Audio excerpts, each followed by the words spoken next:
Hello. Hello. Hello. So, you guys might be wondering, what's all the gravitas? This game is already fighting me. Sorry, Elden Ring. Sorry. That's the final battle from Elden Ring. But yeah, if I click into the game, it was doing this the whole time.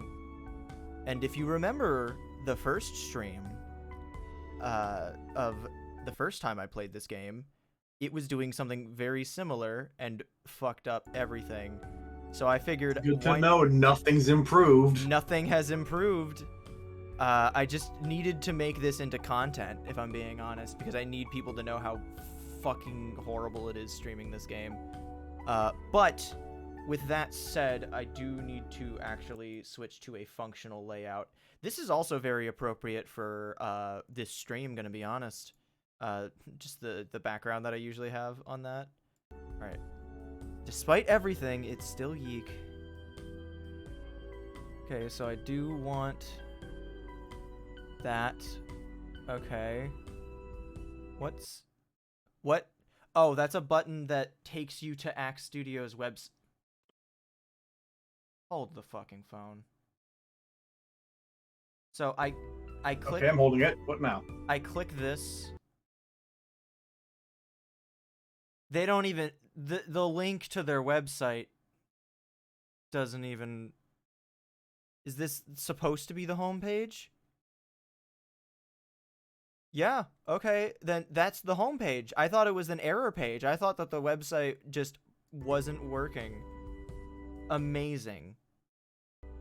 You managed to make the something work. Hold, hey, hold, hey, hang on, I have to show you this. I picked this, right? Yeah, fucked up website, right? Yeah, No, it's not gonna do it again?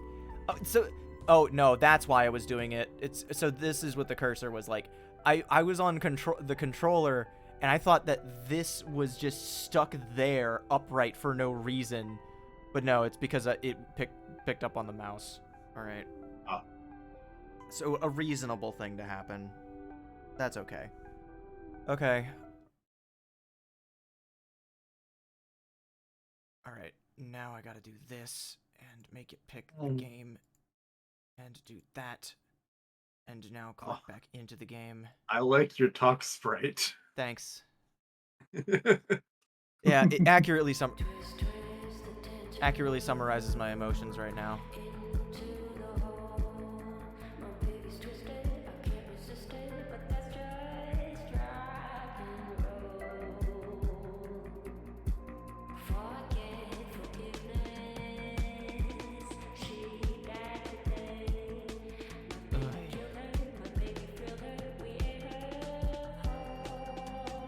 I have no idea how to feel about this. I know that it seems like it's too loud, so I'm gonna adjust that. Hang on. Turn that down a little bit.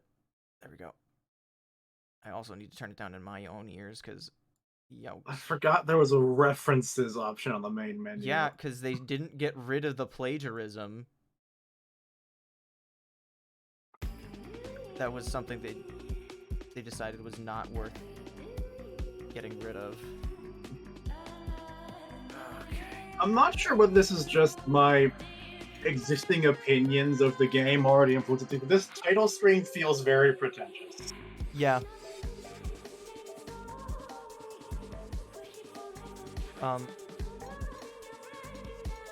Does X not confirm? Does circle's not confirm? Square is confirm. They cited the fucking dictionary. Yep, that was their last time. Square is confirm. And right that bumper doesn't sound right. No, it's not. What? What the fuck What is controller do you have? A PS4. Did you select DualShock on the thing? I did. You sure? No. Don't fucking gaslight me. The game hasn't even started yet.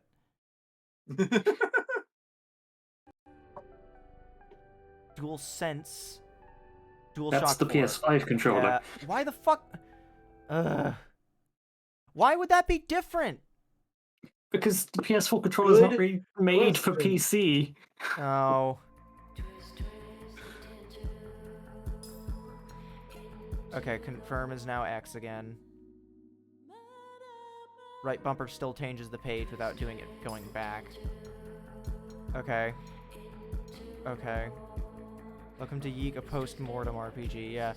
Okay, so I actually have I brought along a haunted tree with me. It's got a fucked up little face on it, but it's got a tantalizing little apple on it. Let me just crack into this real quick. Brought an Angry Orchard with me. I don't actually know if I'll like this or not, but I needed something. Also, Discord screen share because you restarted the game. Ugh, fine. I guess you have to see the atrocities I'm about to commit. Alright. I hate streaming PC games, guys. It's so obnoxious and difficult. Okay, I guess I can't put it off any longer.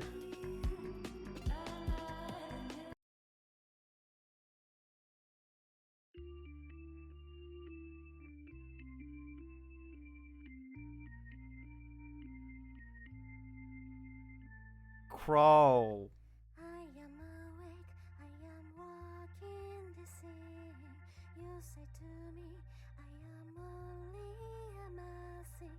Huh? Blah, blah, blah, blah, blah, blah. I shook my head, you are the best. Let's meet in a dream.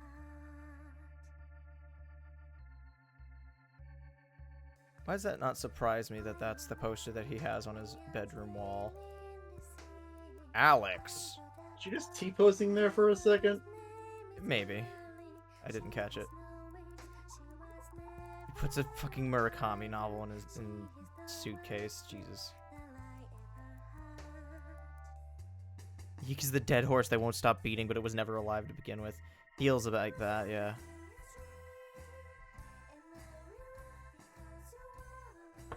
Allison. This is an entirely new character. Introducing with a question mark. Michael. That does not look like the Michael we know. Is a different hairstyle. Are these new entity design? The camera? What the fuck? Lullaby boy, baby boy, what is going on? Ah, it's widescreen.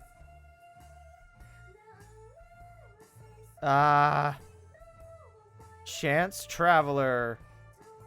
No one cares about Rory.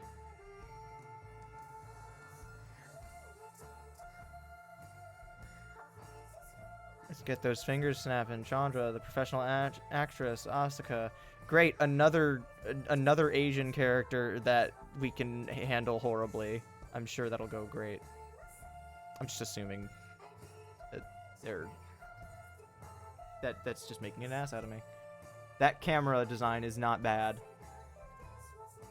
It's a good creepy looking design. Yeah, it's a cool intro. Problem is, this is like not doing a great job of like setting up anything in a way that like I know the plot of the regular game, and if this is supposed to be like an unless they completely rewrote it, he is not. No, I will not call him that. Oh god, are they gonna kill Claudio? Are they gonna just kill him before he's the game just even that good. starts?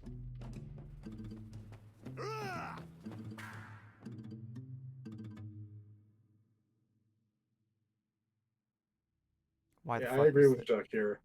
Yeah. Yeah, it doesn't feel deserved because we don't know why it is the way that it is.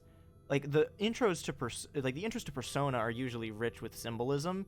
None of this feels very like subtle. Mm-hmm.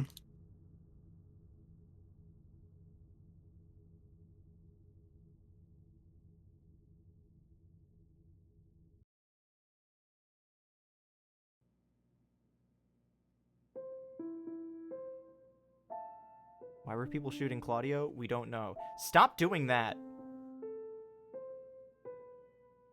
Don't bring Alex in with the fucking, like, Jesus, like, martyr That's not Jesus figure. imagery, that's Samson Or imagery. Samson? Okay, well, never mind. He doesn't deserve any kind of biblical imagery.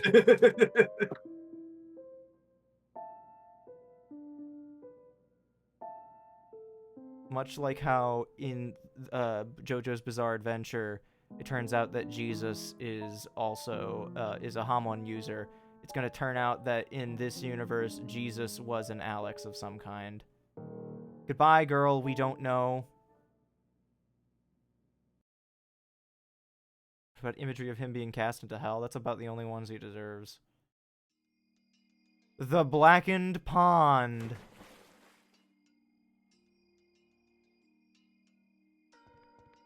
Okay, cool.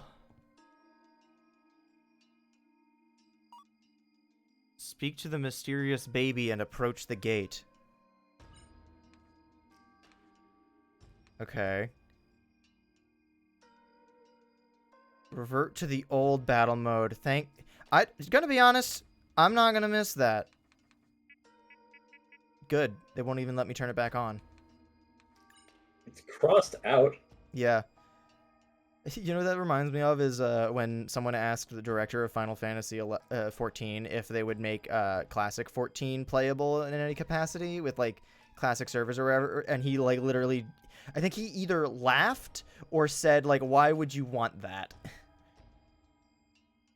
Is this field cards? Hmm.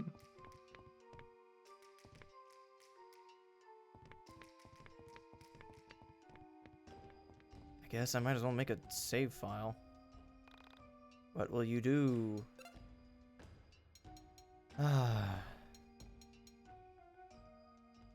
Wait, you know what just occurred to me? I wonder what happens if I load an existing save. Do you care? What? Because this is a completely new fucking video game. I'll save it for later. But I'm gonna overwrite file 1 for now, because I don't give a shit. Nameless. Why do you have, I don't remember. Why do you have a new game plus? Because I file? saved over it after I did the first ending. You are banished, stripped of self, and remade in sorrow. Begone, worthless child. What in the goddamn... Heart, a symbol of despair, opens the gate of despair. Okay. Oh, I thought it was pushing square to do something. Oh, I am. It's square is sprint. Okay. Ooh. Did the original have a run button? Yes. You know what the original didn't have? Functioning triggers. I didn't get the chance to really say this at any point during the game, but one of the battle updates that they had added a time speed up mechanic that would let battles go faster. That never worked for me. Not even once.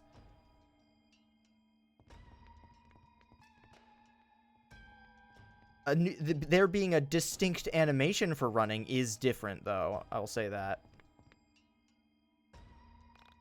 Who wants to voice this guy? Breathe and fire! Okay, I've got another card. Flame Walker allows one to walk through flames. Great. What?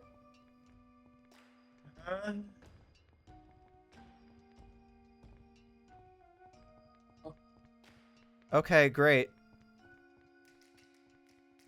I'll be honest, this feels slightly more postmodern than the original, if only because being immediately confused by what's going on reminds me a little bit of YIIK. But no really other justified way. Very sad fountain. It does not heal you. Okay. What is new objective? Can I speak to you now? Okay, great. The eyes symbolize how you are looking at the screen. The Nameless cannot attend the party. Cool. Do you want to, like, help me change anything about that? Or are you just gonna make me keep running around like an idiot?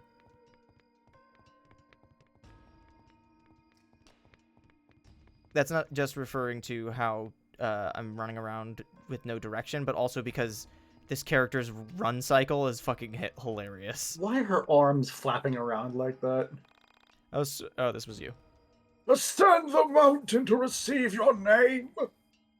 The most surreal game I've ever played. I'm very sorry if you are a genuine fan of this game, but I'm not here to have a good time. But I am curious. I did not have a good time the first time I played it, but I promised I would do this the recent update. Recent.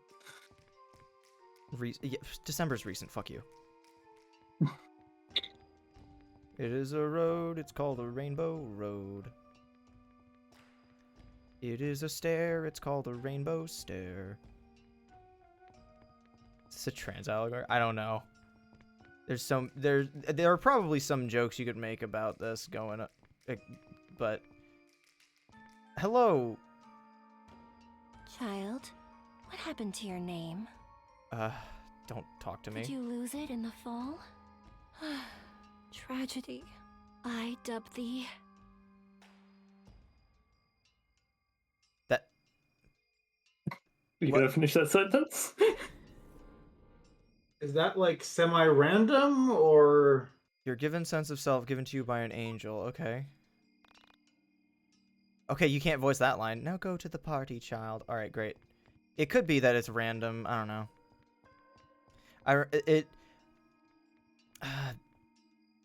But the thing is that it doesn't feel random because Carrie is the name of Rory's sister that died, I think. I don't know. I don't care about Rory, so I don't I don't remember anything about him. Yeah, all I ask is to remember things happen for a reason. All right, I will do my best to keep an open mind with it, especially if I've got someone that's like genuinely going to be going to bat for YIIK here, which, you know, that's there's got to be someone. I'm kind of the same way with Balan Wonderworld, which is, I think, more embarrassing. But I haven't. Okay, no, the party's the other guy. Hang on. Yeah.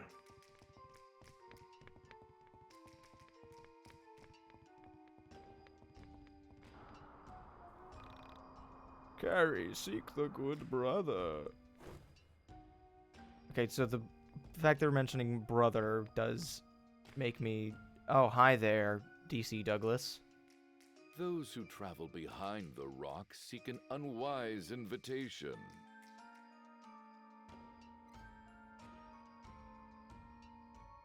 What? That skipped automatically. Those who travel behind the rock seek an unwise invitation. What? I can't protect you beyond this realm. Is what it Those who said. travel behind Okay, the autoplay rock thing is already seek an not working. Unwise invitation. Okay, but that Did other it line wasn't... autoplay instantly because there was no voice acting? I guess. That's weird. Is that icon on the side there the mouse cursor from the menu? Yep. That... You could have just moved him slightly so that it was a little clearer that this is a... I don't know. Can I sit in the big chair? I want to be a big kid. Oh, shit. There he is.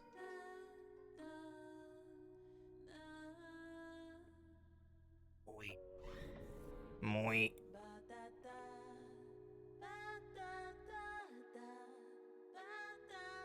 No, Rory, come back. So are we supposed to be Rory's sister? Wait for me! I don't know.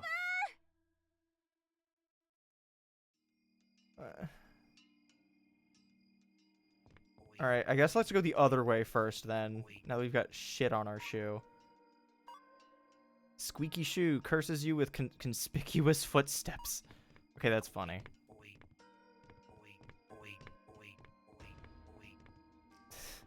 It's like the sound effects from... Oh shit! Oh, fuck, I didn't disable that. I was testing that out earlier. Yeah, so that's a preview of something I'm trying to get working with Triggerfire. Stylish. It is on sale, because I was... Oh, no! Oh, no!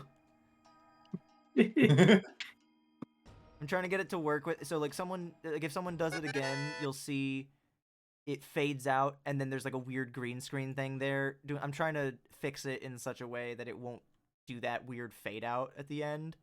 But I can't do that without getting rid of Man's iconic, like, disappearing act that he does.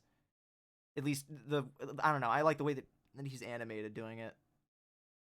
But I will change that because that is a rather pesky alert thing. Well, you know what I can do is I can just please redeem it as much as you like while you're at it.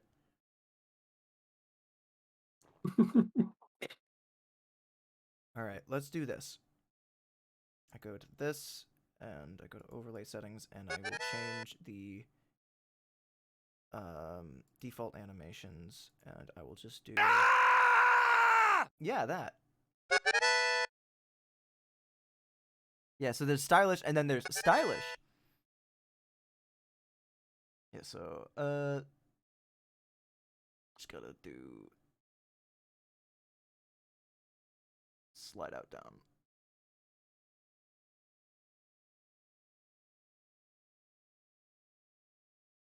There we go. Cool. Then I fix this by tying it to...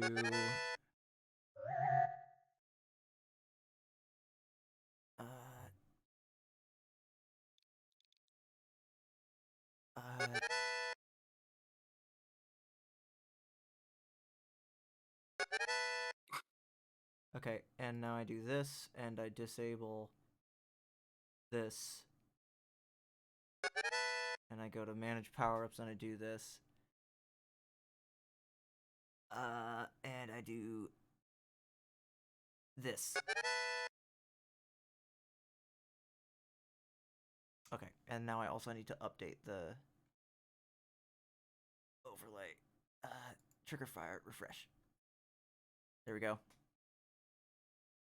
Okay.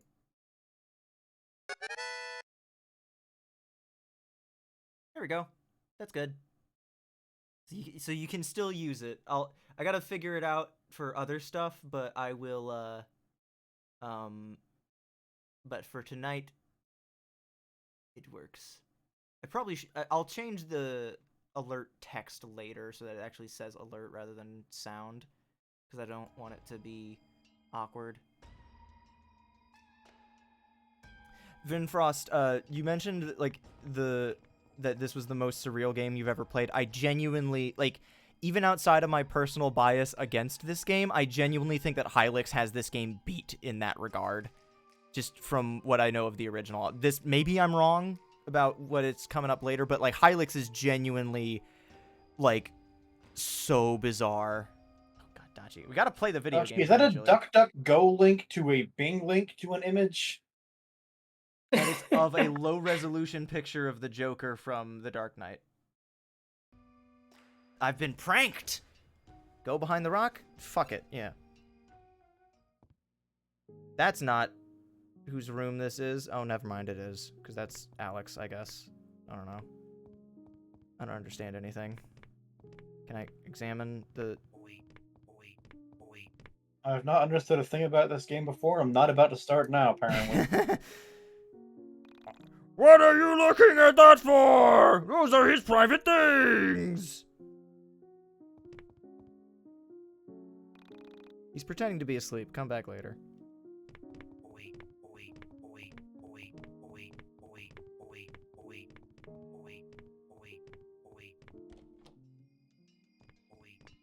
I do appreciate question mark, I think, that they disrupt what seemed like a very emotional scene with our character stepping in shit and that having a permanent, like, comedic effect attached to us now. I kind of think that's amazing, but I'm not sure if it's quite right to have right now. What? You're not on the guest list. Shoo, get lost, nobody. What? Shoo, get... All right, whatever. Guess we'll go the other way. That voice sounds vaguely familiar. The bad brother lives here. He is not home. He pushed you from the tower. Weep. I don't remember where in the original game this sound effect comes up, but I think when we did hear it, we all mentioned that it was very similar to the giant heads from Spirited Away.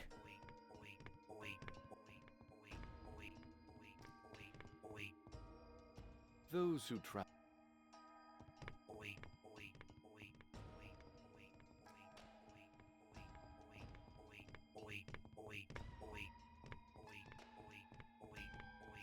Yeah. I don't know. I have heard. So there was. Okay. So story time. I was at MagFest and I went to a panel about postmodern games, and one of the thing afterward I spoke to the panelists about things. And I specifically, apparently me and someone else walked up to them to specifically talk about YIIK. I was going to mention that I specifically disliked it and how I thought that at least the original, because at the time this update was out, but I hadn't played it and I didn't know anything about it. But I had heard that it was like, a big improvement over it. But like, just from the definition of what something postmodern actually is, the original YIIK was not that good of an example of it. And I don't know, but the games that they recommended during that panel were Night in the Woods, Disco Elysium, and Slay the Princess. So all of those are very good. I don't know where to go. I like those first two have not played the third yet. Was that?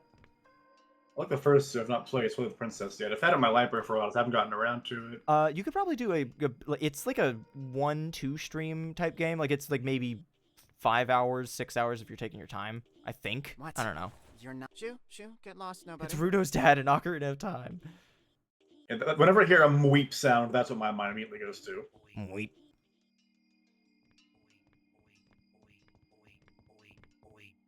Well, there is one thing that I can say I genuinely enjoyed when I was playing through this game the first time, that I'm being reminded of because this guy's presence. Those who travel behind the rock seek an unwise invitation.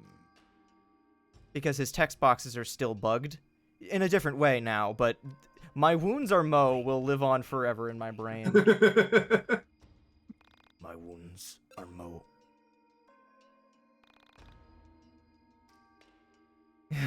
I will consider that. I will consider that. It will not It costs 2 million points. Yeah, I will make it very expensive though. Am I? Hang on. Am I missing something obvious? Go back behind the rock again? I was hoping for it to be expensive. That is a good question, though. I've been meaning to ask because I wanted to do some price adjustments for channel points stuff. How many points do y'all have just on average? I know... Oh.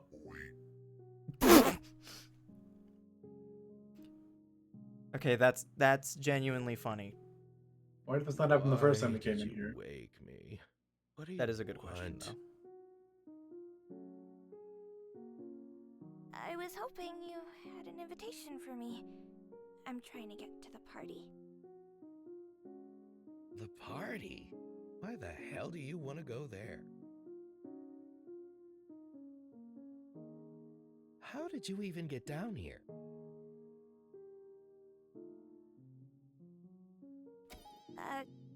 I hit my head earlier, so it's kind of fuzzy. Mm-hmm. So, you've got amnesia. Depends on how many islands I want to blow up. Wow, Valid. That's a pretty cool backstory.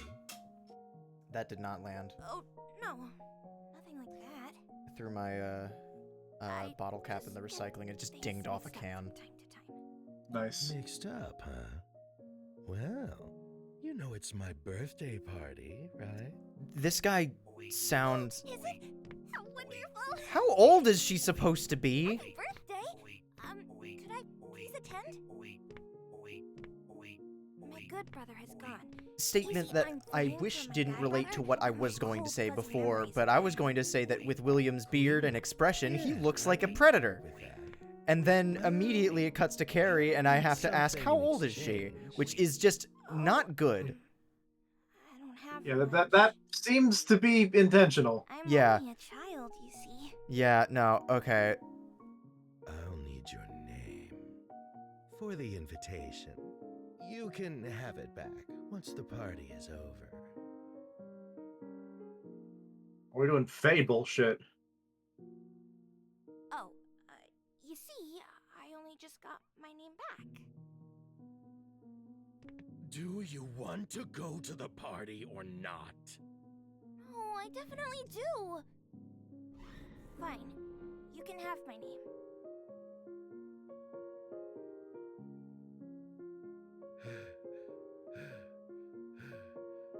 See you at the party. I don't like that. My, birthday party.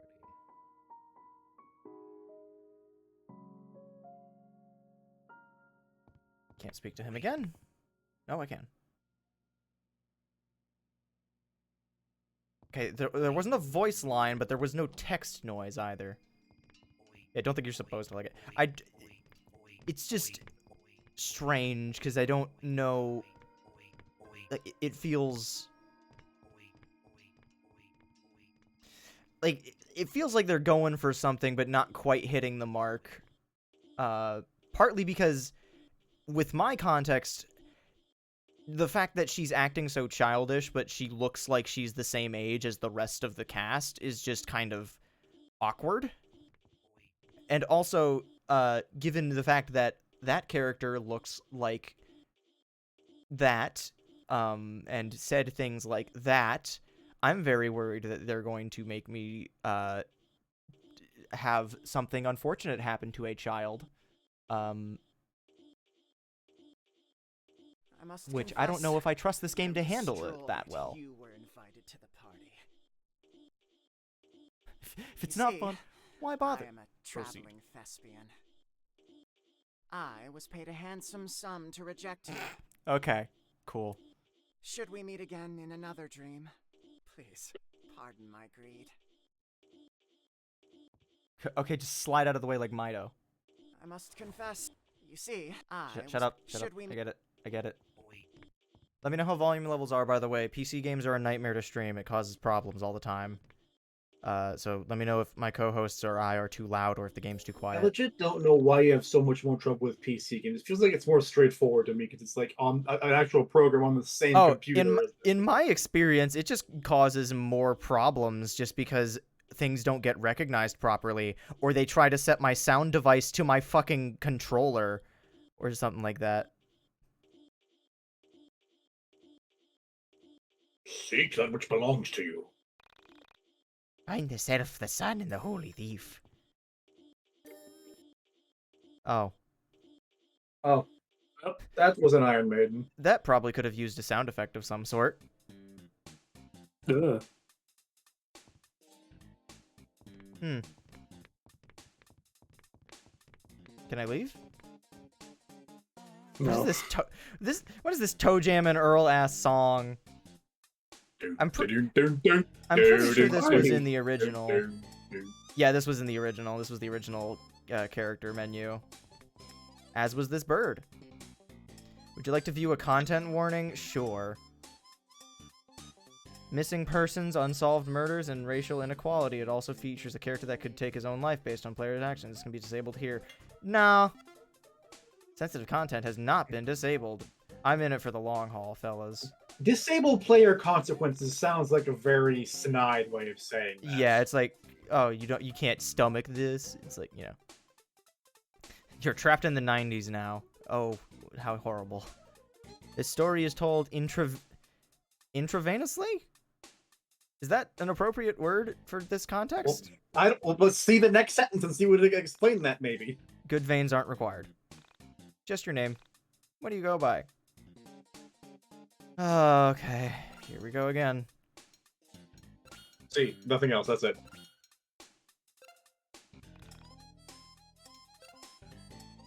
I think just for... If it gives me the same kind of prompts, I think I will try to enter everyone's names like I had them last time.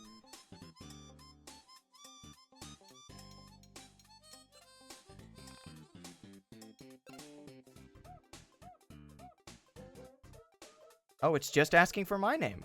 Nothing else. So far. Well, there's still a lot of things that can be slightly different. A wildcat chase.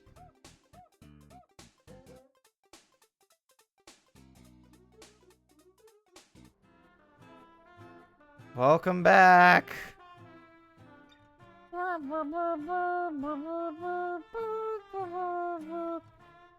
Despite everything, I do kind of like this song. I hate that I like it. Okay, I don't hate that I like it. I hate that it's an effective theme for Alex's character being hipster trash and kind of overly grandiose.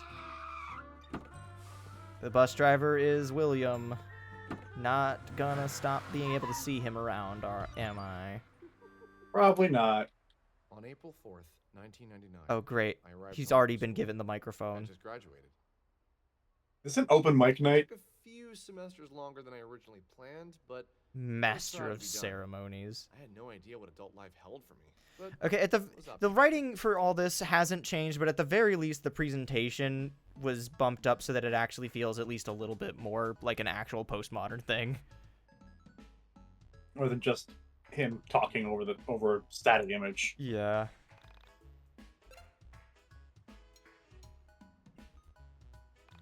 Yeah, that's not my save data, but it is now.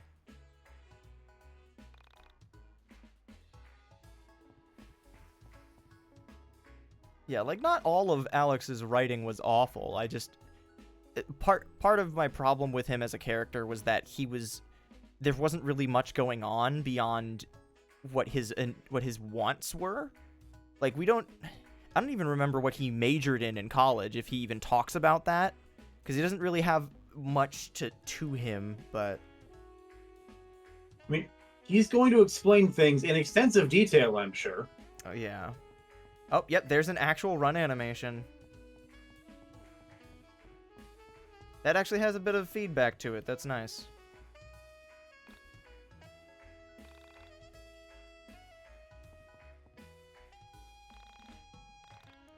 This is the same. I want to pick it up. Triangle. Yes! The basketball PNG is back. Balling.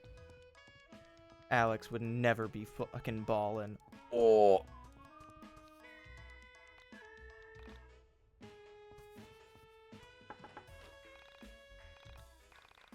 Yep, this is all the same.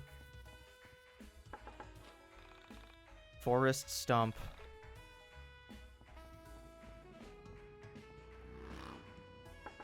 Room.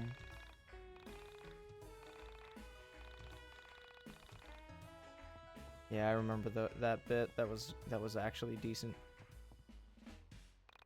I should stop home first. Thanks for pointing to the sign that says controls out front. That's dumb. That's dumb.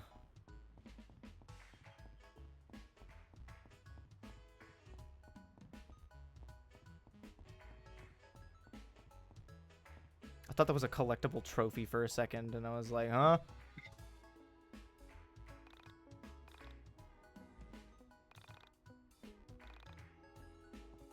Yeah, that's all the same.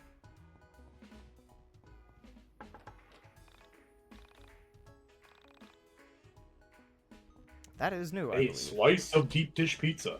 Fountain soda ×1. Okay.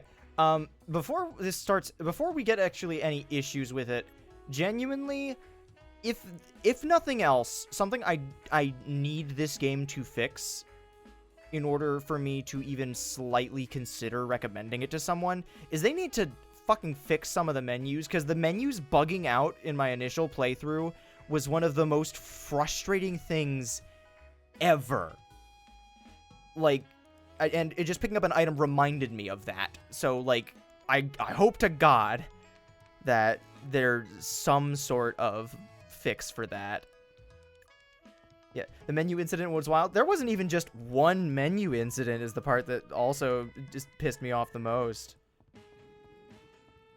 Like, the UI just genuinely did not work as it was supposed to, and I couldn't use the time mechanic, which would have sped battles up.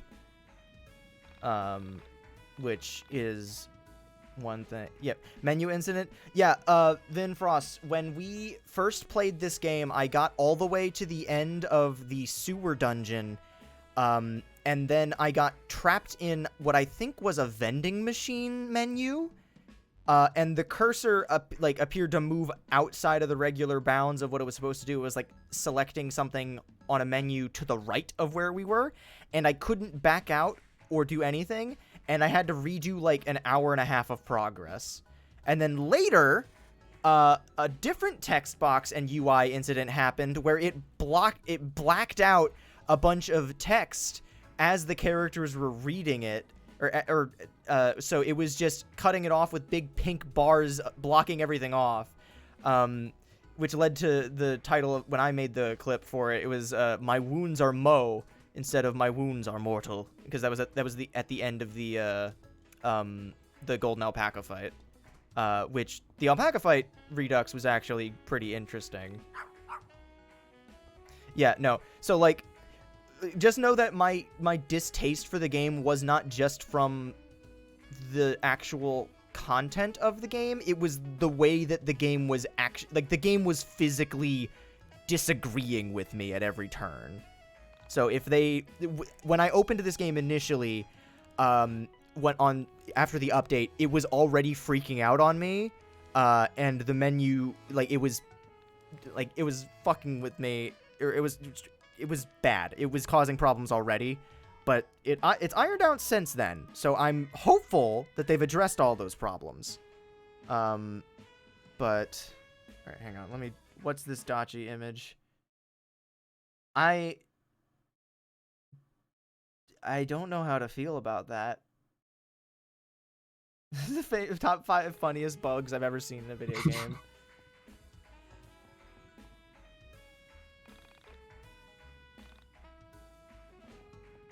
Oh yeah, something else that we never actually genuinely read that as bitch street for a second.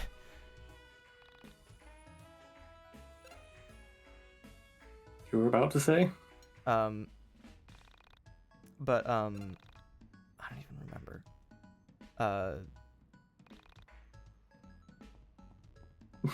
The fucking whatever. What was the thing I was saying right before I said bitch street? Oh, right. I don't think we've ever met Alex's sister or learned anything about her, like her name or anything like that, which just feels like a really strange detail to omit about a protagonist, let alone one that talks about himself so much.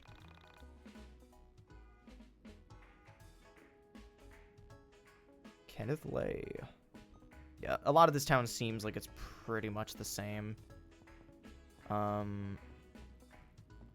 Oh yeah, other bug that happened, a very well-known bug apparently, was the Pogs side quest was just broken and I couldn't finish it. Who throws $9.83 specifically in the garbage? Me. Sorry. Fair enough. Still can't enter doors from the side. Reasonable. I probably wouldn't want to program that either. Okay, good. They actually acknowledge that I'm running in front of them like an idiot. I don't remember if they did that in the original or not, but that is fun. It's a fun detail. Alex says her name in an optional dialogue you can easily miss. Well, then that seems poorly set up. Oh, there's the deep dish. Where's the dude that wanted that? Was it this house?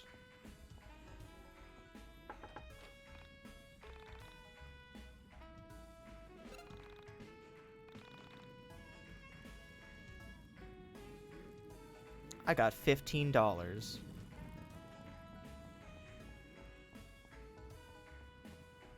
Yeah, if lucky enough to find actual cash in the garbage, but not, oh man.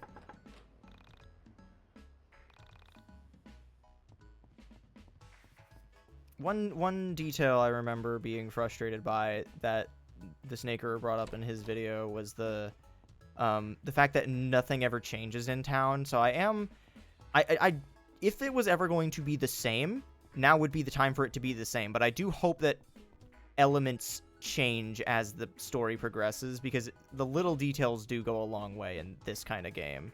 Money tree! Alright, well, I'll leave the money, but I gotta take a fistful of beef. Handful of beef. There we go.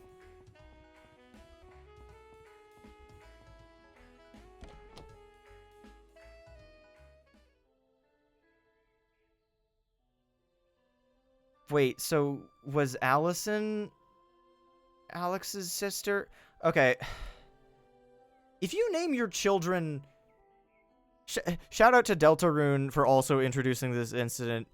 If you name your children two things that are very similar, like in Deltarune, there's Caddy and Caddy with an I and a Y, and every time I think about that, it makes me really ticked. Because it's like, why would you do that to your child?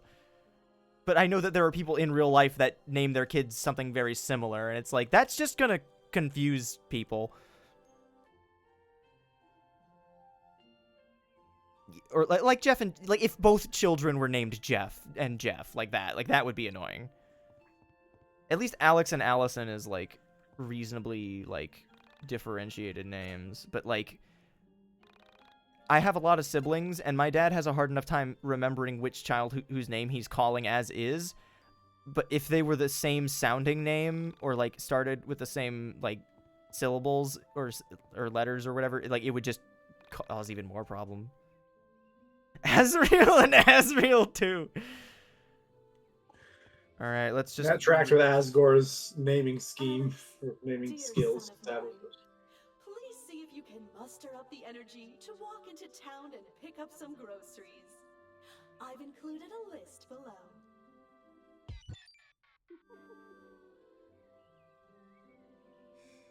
Not even home 5 minutes and she's already barking orders at me. As much as I hate him as a protagonist, if they want to make him a terrible person, they better double down on it, because it felt like they okay, that's a realistic amount of cash to find in a couch cushion.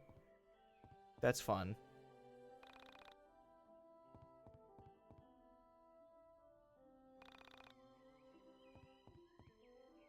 Oh. Oh, that's cute. Okay. Can I reorganize my items? No, I can't. That is immediately annoying. Select? What was that? Select? Nope, that's start. Hang on. Not square. Triangle. Okay, I think triangle sorts it by...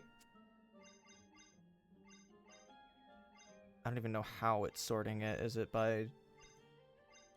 Why is none a healing item? There's none and then 2 blank options. Okay, so I see that the jank-ass menus are not going to be leaving. You are holding the concept of nothing. Yeah, I have this, that, and nothing else. And the void!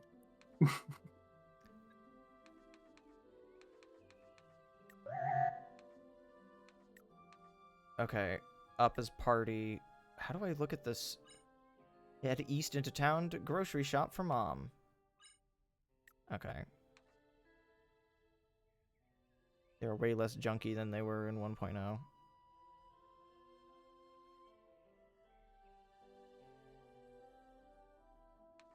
Why do you have a heart next to you, dude? We don't know.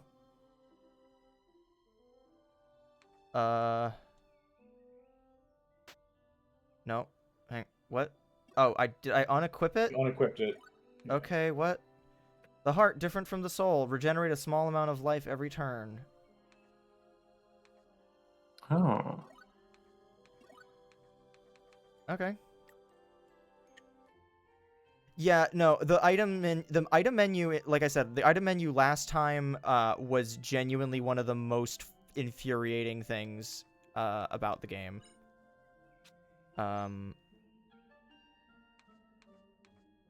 That's cute. I like the way that the text scrolls like it's a little LCD screen on like a music player or something.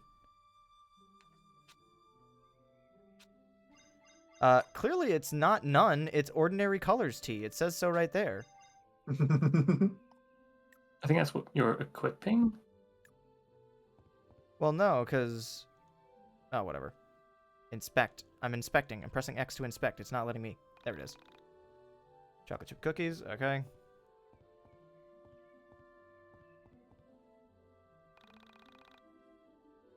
Then why is it set for 6? Jerk. Can we still rob our mom's underwear drawer? $20. Stole that from our mom. Used to be my dad's dresser. Yep, gross. Why are... Oh, I was about to say, why are there 2 baby cribs? And then I realized they were laundry hampers. Yep, that's the bathroom. Where did our sister sleep? It's empty. On the couch. It's empty.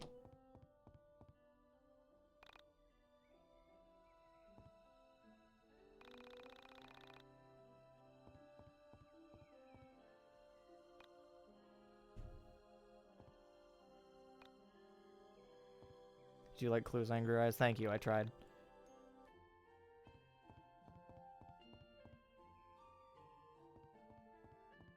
When does Leo Luster show up? Ring, ring, ring, ring. Did this happen originally? I don't remember. This feels familiar. Yeah. What?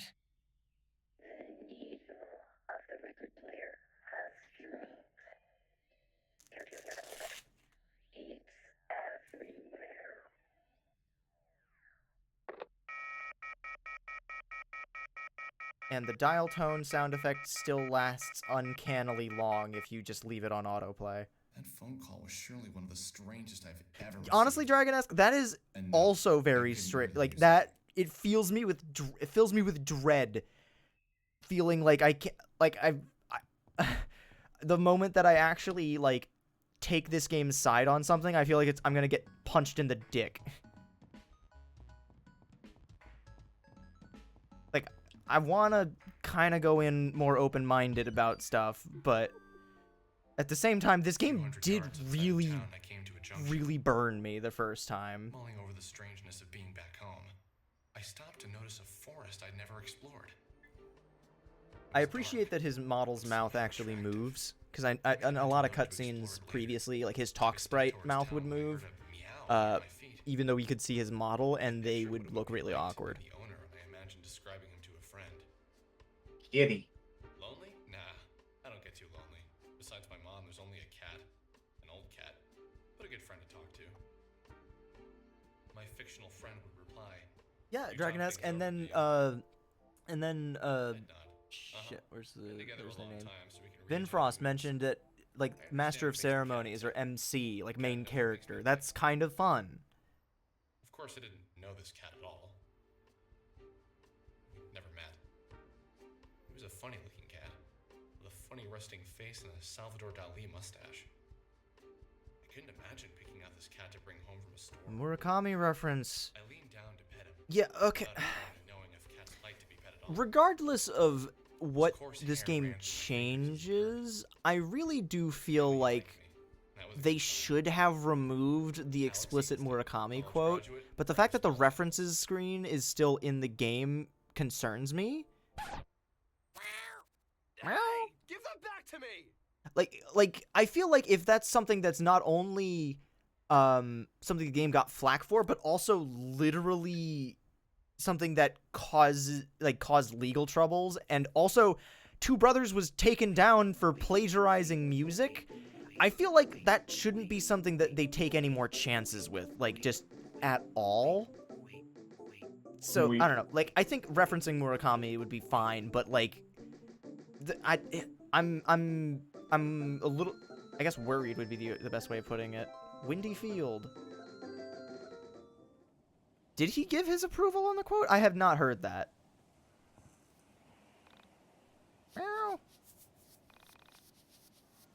Yeah, it didn't lead to any legal troubles, but the addition of a reference page just kind of made it feel a little weird.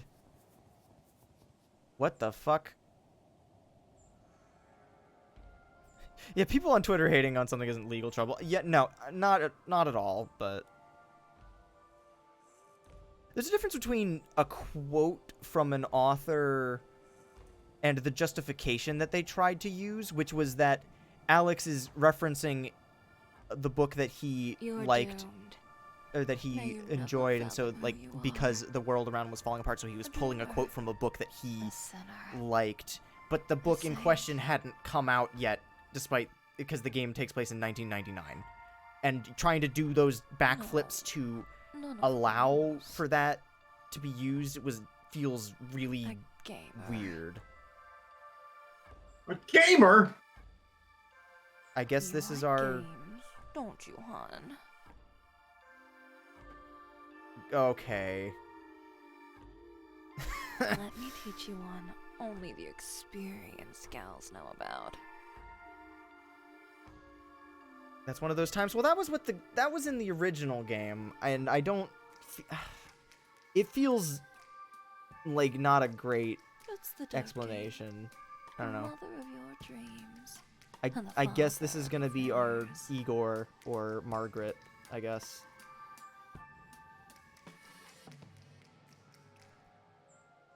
Only thing is,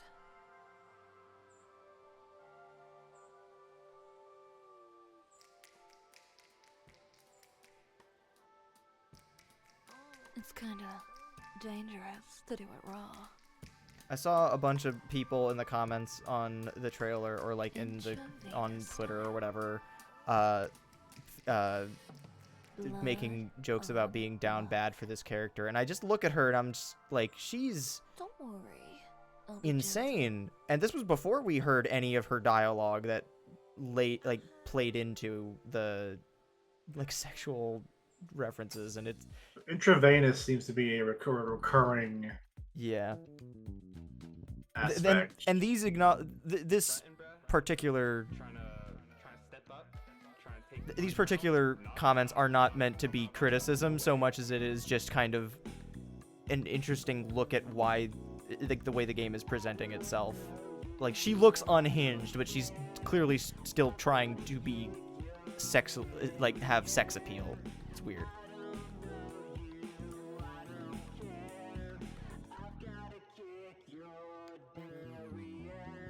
The dark game begins. Each actor will start in the wait zone on the timeline. Oh, fuck yeah, we get to play Candyland. Alright, when an actor reaches the middle zone, they must select a command. The actor will then proceed to the act zone. When an actor reaches the end zone, the selected action is performed. They then return to the wait zone. Each action has a different wait and act speed. Carta tutorial. Interesting battle system, at least, that they could produce speed that way. See this heart? This is all that stands between you and your unprotected life. This heart is called a carta. If the HP value on the carta drops to 0, you'll begin to bleed. I'll explain life and bleeding in a moment. For now, select attack and destroy your enemy. Okay. This is Terra motifs now. A minor arcana, not the major. But the enemy life was protected by its carta, just like you. Okay. There it is. Yimeline, the final boss, is replaced with Lord Licorice. There's a Candyland PC game from like 1995, I think it was. It was like Candyland Adventure. I played it growing up, and I so desperately want to figure out a way to get like a Windows 95 PC emulator running, so I can do a classic game stream of stuff that I played growing up. 3 stones blocking the enemy that they have 3 carta. You'll need to break all 3 to attack their life. Okay, so this the little timeline thing reminds me a little bit about the turn order thing in Pokemon Legends Arceus, which not a bad thing. Kinda. But I was thinking more Final Fantasy, like the AKB ones. Hmm. And building off what Chad is saying, Jocasta is the mother of Oedipus in Greek mythology. Gross. But I guess it's appropriate. Bleed tutorial. You're gonna bleed to death. Thanks. The life bar will drain when an actor is performing any action. When it hits 0, you will die. When all party members are dead, it's game over. Okay, great. So once your Carta breaks, you start taking damage over time. Okay. Do I need to, like, sticker star style, buy new Carta? Oh, fuck. Is that a forced loss in the tutorial, or did I fuck up? All you could do was attack, so I'm pretty sure it was a forced loss. Yeah. Didn't last very long, did you? Don't worry, happens to a lot of first-timers. Let's try again if you're up for it. No, I'm good. Fuck, when was the last time I saved? That joke might have kicked me in the butt. Should have been recently, right? I mean, we spent half of the time since here just jabbering. Yeah. If I'm gonna be honest, what else is this game going to do? Ugh, shut up. What? Yep. That's on me. That's entirely on me. I had to do it for the bit. The gauze from the kitchen? Yeah, I was gonna run around and grab the items that I grabbed initially. I can't say how I feel about it right now because I haven't seen how it's been re-implemented in the game, but something that pissed me off a lot about the items in this game initially was that they were all percentage based, and early game that shit sucks. Like there are no, it means there's no good healing items early game. Okay, you know what? All right, shut up, Matt. Can I give you $100 already?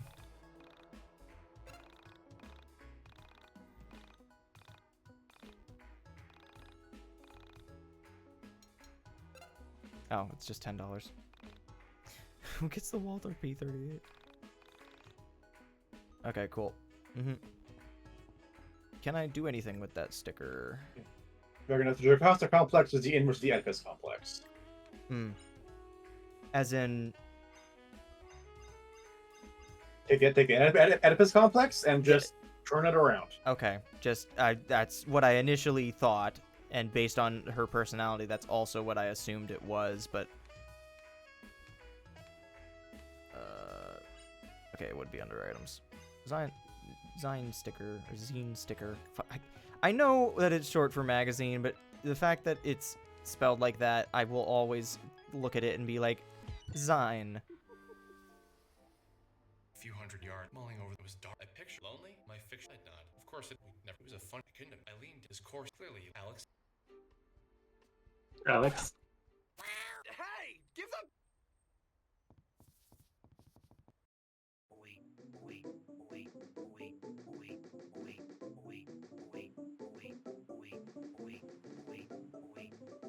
Yeah. If a game wants to use percentage-based stuff for their healing, that's fine. There are a lot of games that do that very well, but it causes problems when the damage numbers, like when the amount of... If the enemy's attack does half your health and your best healing item does 10%, you're in trouble. Exactly.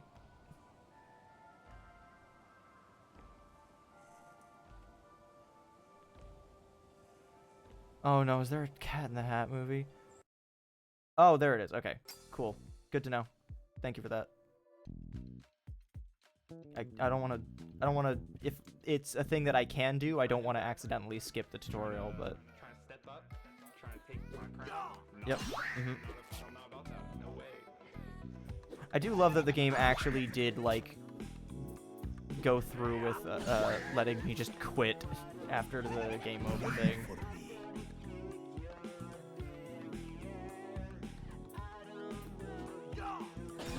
I don't hate this song, for the record, which is something I definitely had problems with in the original. I kind of hate this song. Yeah, okay, I'm not gonna say I don't hate it, but I do dislike it. But I think that it's achieving the style that it wants to, which is like very reminiscent of certain like bands from the 90s, and I don't think that that's I think that's an effective thing. Karta action tutorial. Select the Karta to use its special ability. Makes user immune to most piercing attacks, damage, enemy agility. Okay. So. Okay. Hang on. I am liking this battle system though. There's some originality to it. With the cards having your attack and losing those stat boosts when they get broken. Karta have field and use skills. Field skills are you know what the card discarding thing having an effect reminds me of is Neon White. Like you can use a gun, you can use a gun and fire it as a weapon, but if you like discard it, it'll give you like a movement ability that you can use. Yeah, that's cool. Yeah. Field skills are in effect while the Karta lives. When you use a Karta, it breaks for the encounter. Broken Karta are no longer protecting you. Knowing when to use a Karta or when to keep it defending you will come from experience. Next, I'll show you how to use skills. Alright. LP toss. Okay. Skills require party points or PP to use. PP is shared by the entire party. You can build up PP by hitting an enemy's weakness or breaking their Karta.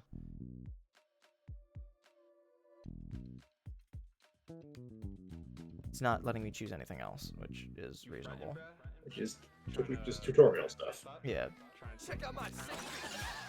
Okay, there's no mini games in the battle system at all, which, as a fan of Paper Mario, and that was one of the things that, like, one of the things that they wanted to emulate from like Super Mario RPG and stuff like that. That I think that removing them genuinely makes the battle system much better, just from what little I've seen so far. Because I mean, they were very undertuned in the original version. yeah, the card has lowered the enemy SPD.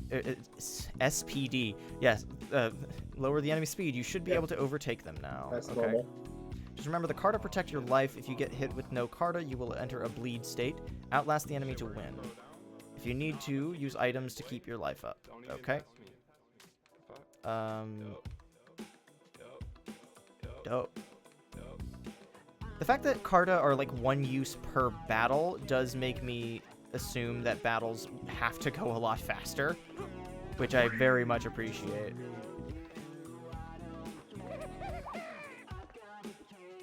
But also, if I have to wait for my enemies to bleed to death, I'm not gonna...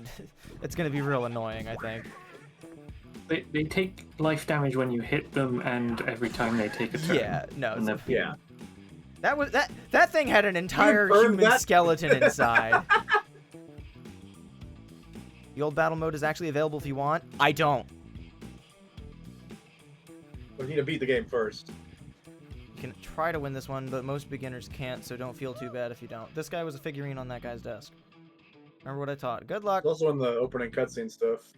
Yeah. Okay. You've lost the Crooked Man Karta. That is true. Mm. Can I... Okay, so I don't think I can... You can't use a blank slot. No, I was trying to see if I could... If it was gonna give me an opportunity to like change stuff, but I won't have any others. I don't think you have anything to change so... too. Exactly, yeah. I'm just fucking around a little bit. Okay, so I will most likely die here. Shout out to Frail Dog.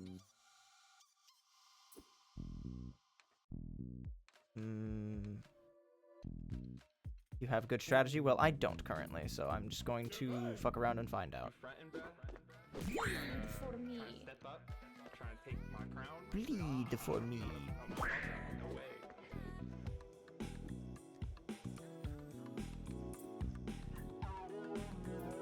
I don't think I'm gonna come out of this on top, but I'd like to try anyway. Oh! Oh, never mind. Yeah, I'm dead. That's fine. You maybe you would defend turn 1 to get the PP for it. You're cutting out a little bit, Dragoni.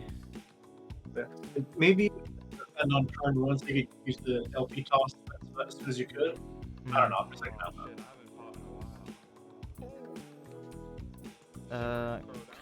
It's not gonna be enough, but I might as well try. Chat's saying to use gauze. Gauze stops bleeding. Okay, that was something that they did not explain. If you mouse over it. Oh, never. Sorry, I my eyes were totally Those are glazed over. card spots too. Okay. That seems like I thought that was the whole point of the card, is that you'd only have them once per fight. Well, But, gauze might not be incredibly easy to come by. that is true, but fucking around and finding out. Check out my sick beats. 0. Okay, great. There's no actual consequence if I do die here, though, right? That's certainly Probably. It's a tutorial battle. I mean, they did say at the start of this bit that you probably won't win. Yeah. But, like, they don't want me to, like, flee. He missed, but you just fell over anyway. Nice. So, what did you think? Stop touching Was me. it everything you hoped it would be? Many people long to play the dark game and build it up in their minds. The fantasy they create usually eclipses what the game is. But, like all good games, it scales with time. The more you do it, the more partners you have, the more you get the nuance of combat. I'll leave you here to gain some experience. To chase the pussycat. You're doing this on purpose, Remember ma'am. all that I taught you. Your future partners will be appreciative. You fretting, bruh? Trying to step up? Trying to take my crown? Nah, I'm not about that. Anyway. Okay. Did you get your health back? Yep. Cool. That is another big Probably thing that not. I'm not sure if they would do. They probably had to rework it in some fashion. Oh hey, it's the thing But it from was pretty core to the game. This was in the original trailers for this game, and it was cut out, and it looks nice. I don't know how it was in the trailers for the game, if it was that, like, close to being done, and then it was just removed, but I'm also not a game developer. Developer. You're clearly not a good speller either. Yeah, or public speaker Pizza? for that matter. You're taking pizza out of a trash can in a swamp. Pizza, pasta, put it in a box, deliver We'll figure it stuff to out the as we swamp. go about what's changed. Yeah, no, despite everything, I do want to stay as blind as possible with this. I don't know if I'd say always has looked nice. I have a lot of beef with the original presentation, but I don't think that the elements that they've kept, I don't think look bad. I think that they've done a good job laying into the aspects that work. This battle theme is not one of my favorites, so I'm gonna be honest, I'm not super pleased to hear it again.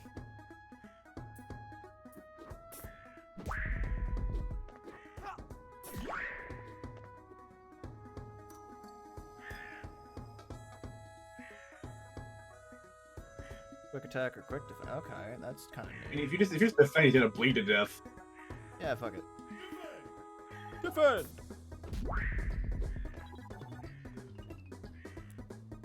Toby Fox wrote music for YIIK. Dachi, did you not know? He did. Oh, goodbye, mysterious figure. You're not supposed to be back here, you know. I get that a lot. You're looking for your cat? Oh. It's not your cat? Well, be careful around here. If I recall Make correctly, sure she this wasn't cat is voiced worth it. originally.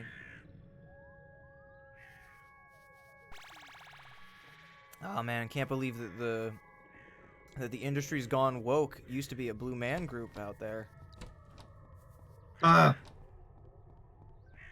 That's the kind of that's the same tier of joke that this game would make.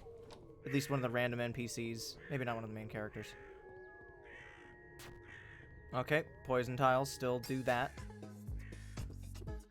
This is a new battle theme. Why is my elemental icon glowing? Because you're just that good.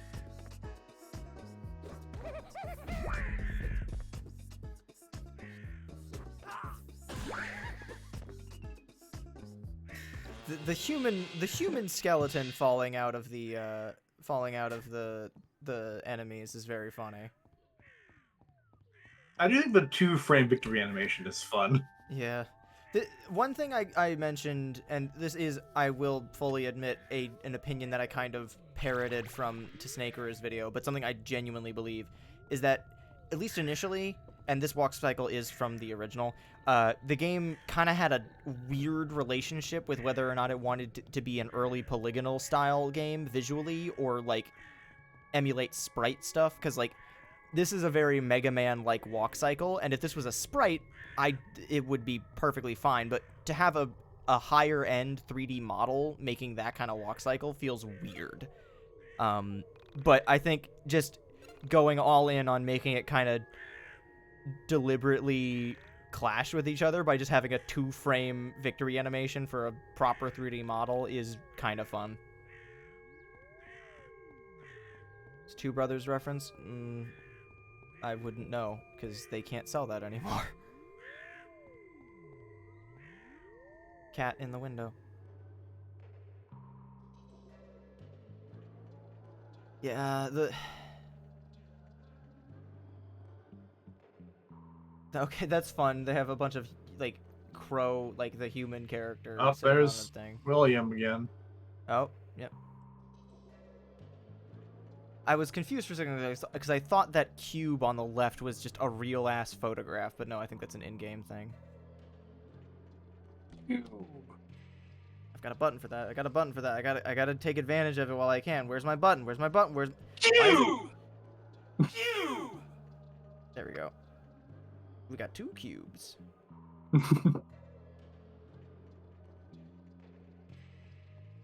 Okay, that's fun. That's dragging around a window on Windows 95 when your computer's lagging. When you win solitaire. Mm-hmm. Two Brothers is on the Internet Archive? Yeah, well, they still shouldn't have plagiarized. I feel like that's kind of a thing that they definitely did do. Like, we can't just gloss over that.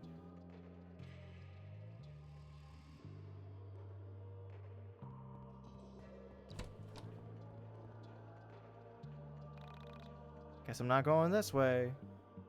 Oh man, you guys remember when we were in this place and immediately I was I had to acknowledge the asbestos in the air?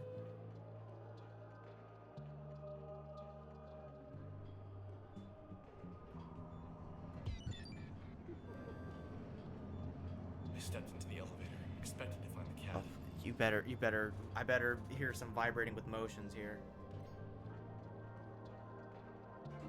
I scanned the dark floor and found nothing.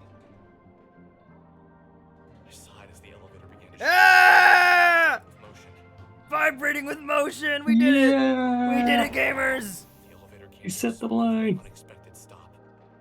I cringed with anxiety as the lights flickered. I cringed. Please don't die. Please don't die. Yeah, I pleaded with I the hope chat that they do God. lay into things like that with some of the cringeworthy shit. My prayers weren't answered. They gotta acknowledge that the original happened, Damn it. you know? Power's out. I need to find the stairs or a fuse box. Gomez, I would just leave. I would skip town. If I knew who Alex YIIK was and I saw him at an open mic night and he saw me there, I could never show my face to him again for fear that he would ask me what I thought of it. Shout out to the Grim Fandango and its excellent like freestyle poetry open mic night scene that gives us the genuinely wonderful poem where the game gets its title from, the Grim Fandango. Grim Fandango's so good. Okay, on one hand, I do like that the game is getting weird with its visuals, but the colors changing so quickly might be an issue for a certain friend of ours that may or may not have paid me money to play this game. You got a cheeseburger. Cheeseburger.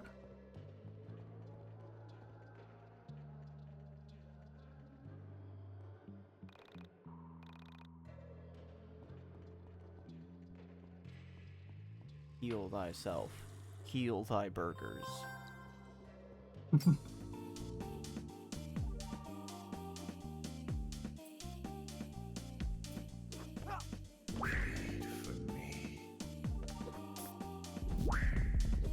Yeah, some of these colors are a little bit intense.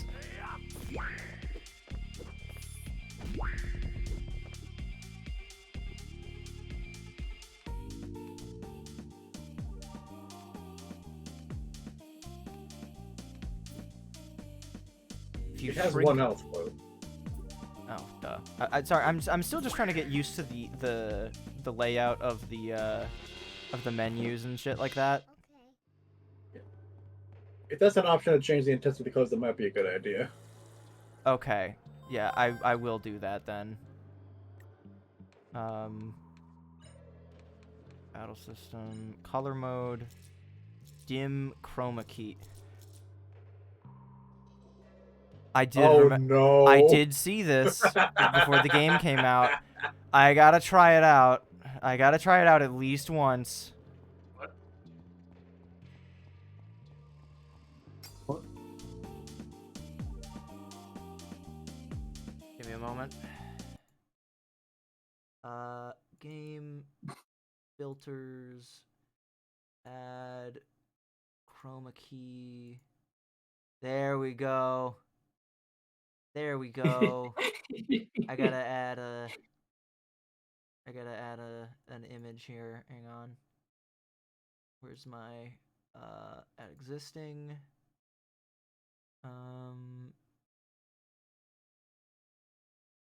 Where is it?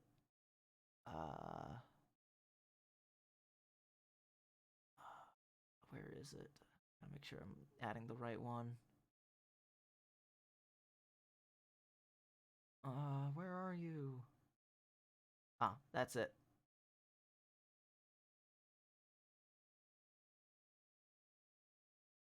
Yeah. There we go.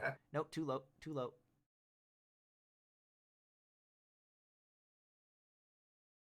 There we go. That's more like it.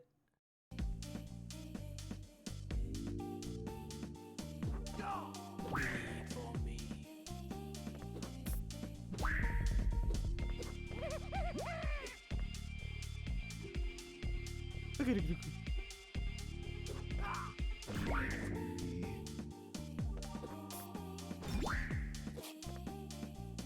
I worry that bleed for me is going to get annoying happening several times every combat for the entire There game. were quite a few instances of me getting very annoyed with some of the lines that were spoken during dialogue.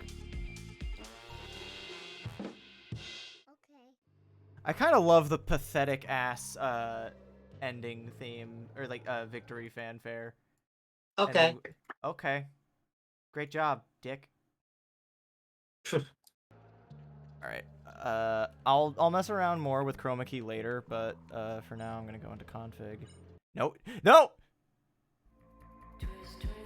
Clue. That was genuinely an accident. I thought I was clicked into the sub menu. God fucking damn it. Ugh, it's fine. Good job.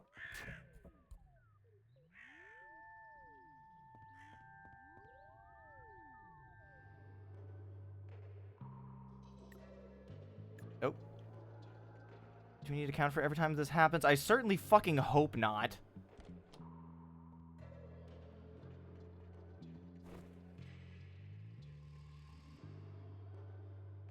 I feel like an "Are you sure" would have gone a long way there.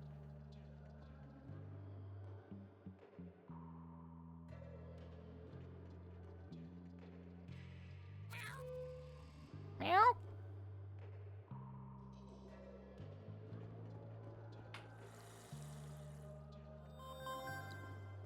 Alright, before I forget, config, battle system, color mode, dim.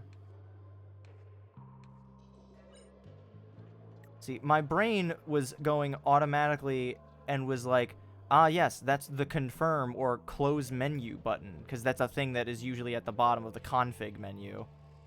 Or like a save choices thing.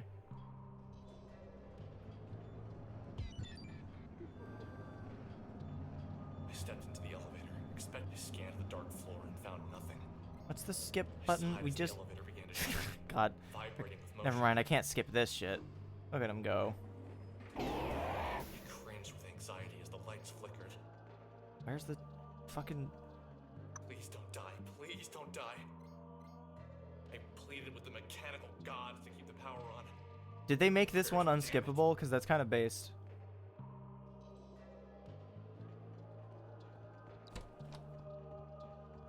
Like, out of all things to make unskippable, the extra ridiculous... Okay, that's definitely more dim, but I don't know if it's fixing the color rapidly changing issue. I don't know. The brightness being toned down is very helpful, though. So, that's nice. I feel like dim colors changing it probably isn't as bad. Yeah, it doesn't, it's immediately less visually, like, chaotic, and is already, I think this is going to be more manageable, so. Dialogues that require you to hit confirm button can't be skipped in, like, cutscenes. Okay, that's... Did you mash it at least? I did mash, I was able to mash through it just fine. Okay. Okay. Heal thyself.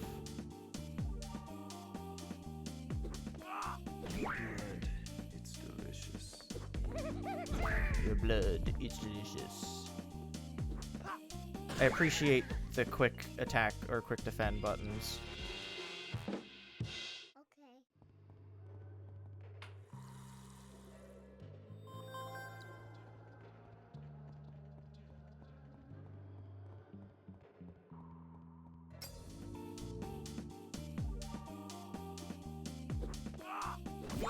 For me.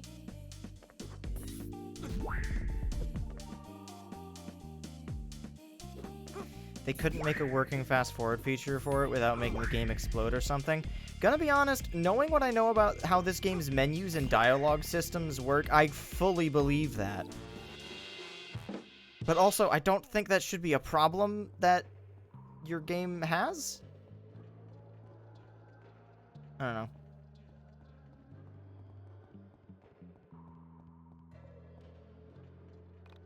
Giant door is locked shut. If only you had a key to open it. $7. Hamburger. Oh, wait.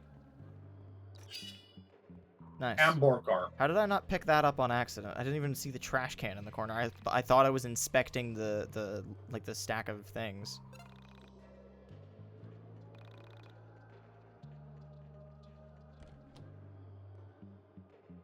Hey, who's there? Don't come any closer. I'm armed. Shouldn't With be a a problem record. as a shouldn't be a problem as a common issue in coding. Yeah, that is true. Yeah. I'm It's glad. incredible how much simple stuff is really hard and how much stuff that looks really hard is really easy. Mm-hmm. Relax and quiet down. It's me, Panda. Panda? I don't know if I love or hate I came here Panda. to help you.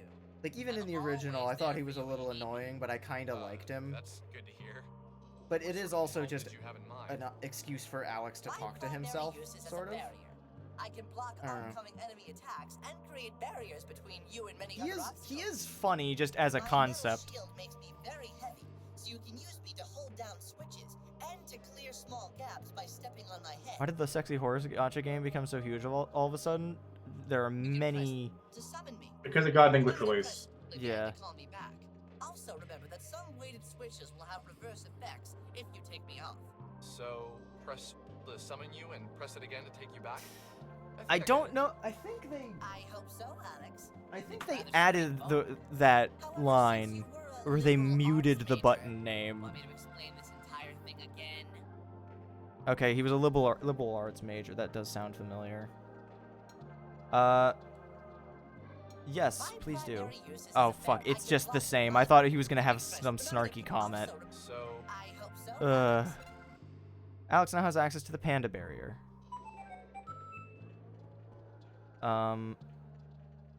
Okay. Yeah, this menu is the same. Please tell me that I can still put... Or actually, don't answer this question, but please tell me... Unknown what? Check your inventory.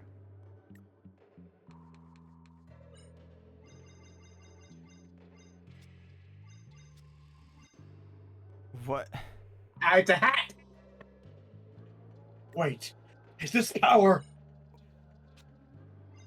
Unknown power. Great. That's kind of awesome, actually. The battle system is very different. Yeah, the battle system is entirely different. It doesn't include a bunch of bullshit minigames. Shout out to the Sonic and Tails head bobber things on the desk over there. Is that Sonic into that looks like the same smiling meme? No, they're the same smiling things, but they're color coded accordingly. They're blue and yellow. Yeah. Yeah. But it's the 90s. Okay. Fair. Panda just as a game mechanic is very funny though. I do appreciate the ability to just spawn a silly obstacle wherever you want. But I really do hope that I continue to be able to place him in cutscenes where he's comically out of place.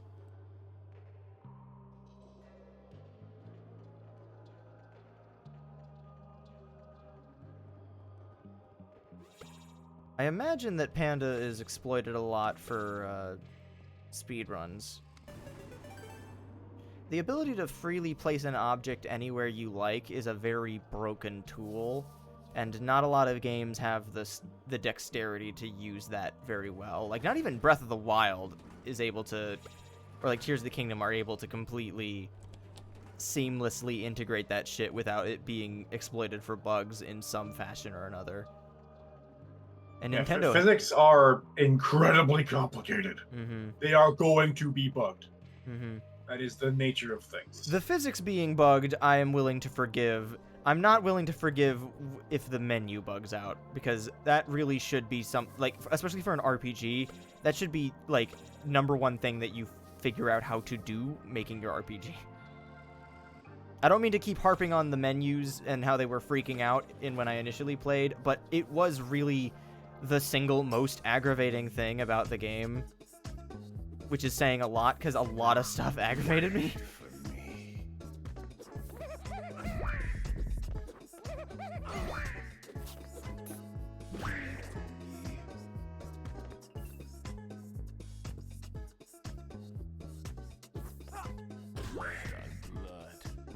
Slapper.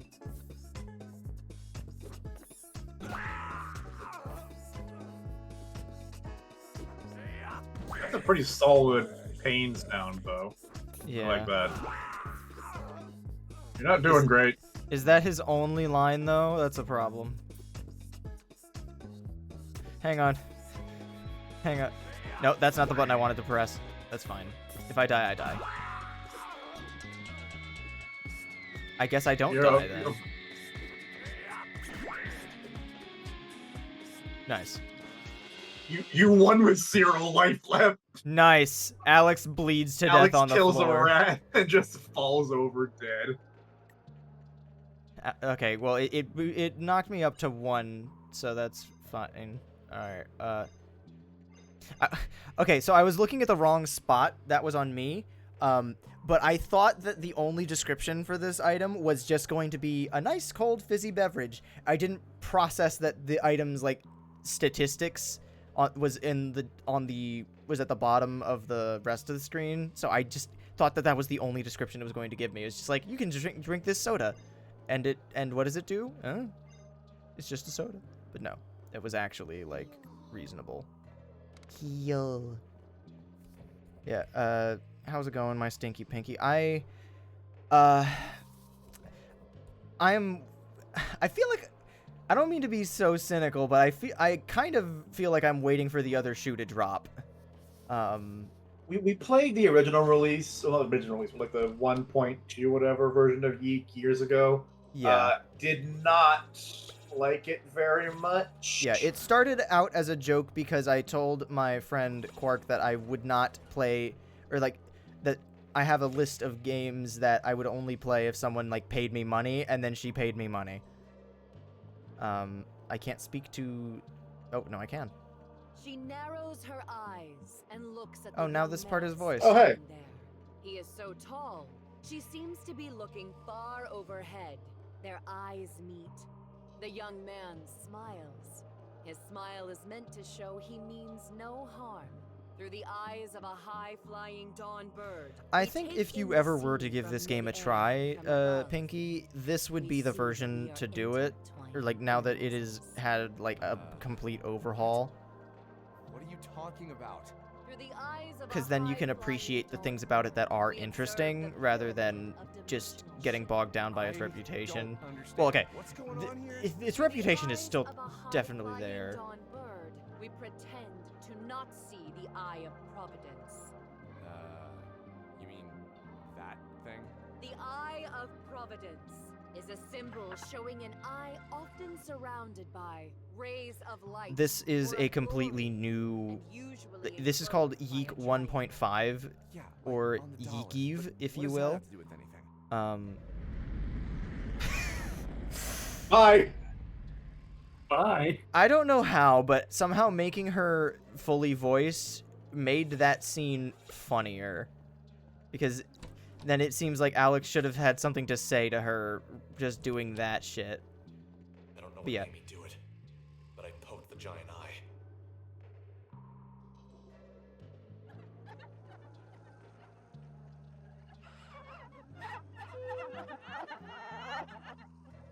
The pyramid's tears seem to power the room.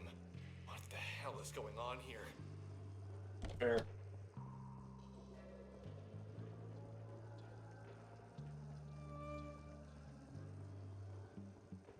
Okay. What are you? No explanation. Okay. Save. They completely reworked the game. The battle system is entirely different, which for an RPG, that's like the majority of the gameplay. And the story seems like it's had some substantial changes, but I don't know what they are yet, because we haven't gotten farther than 2 hours in. But the battle system not being shitty is, like, the biggest fix in the world. Which is strange, because the previous patch was considered to be the, quote, battle system update. And it just made the battle system worse by adding an elemental mechanic and making the minigames less unbearable. But by doing that, it made the game harder and made the battles take longer. In ways that frustrated me to no end.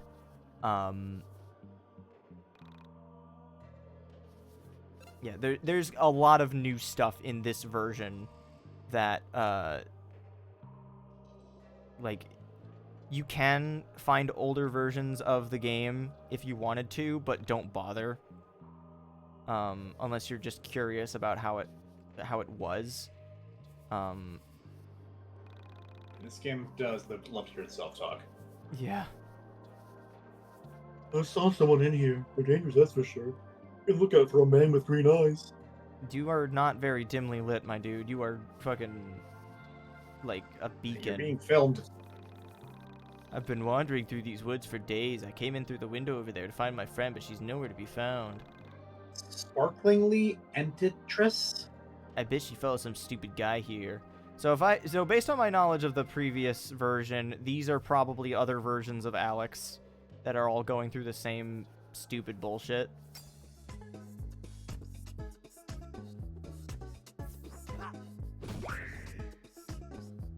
Oh, you know, Gomez, genuinely, I am going to, I will genuinely just take out, Les Mis and start reading that again if that scene goes on, for that long again. Even if it is changed, I'm not giving, Mark the time of day. He doesn't deserve it.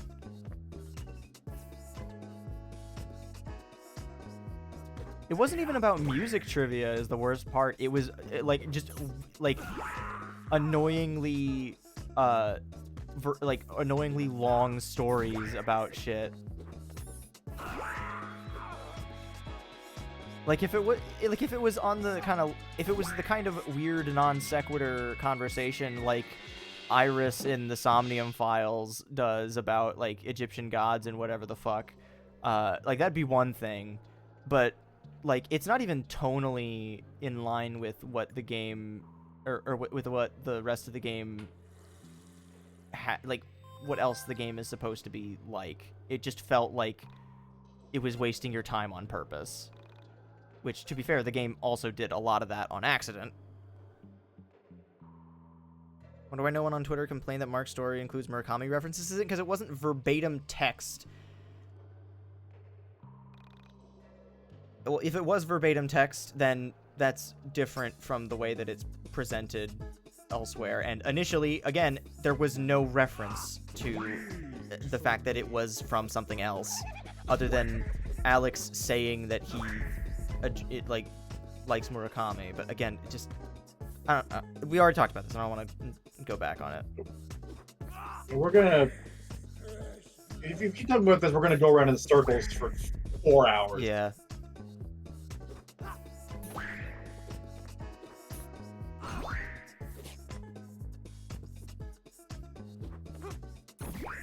I still remember, not to bring Mark back up again after we said we were going to be moving on, but like I still remember the way that Tisnakerer put it in his video, and then you have to talk to Mark. And I know that this sounds like a loaded statement considering that we have Alex in our party, but he might be the most smarmy cunt in the game, which is very true.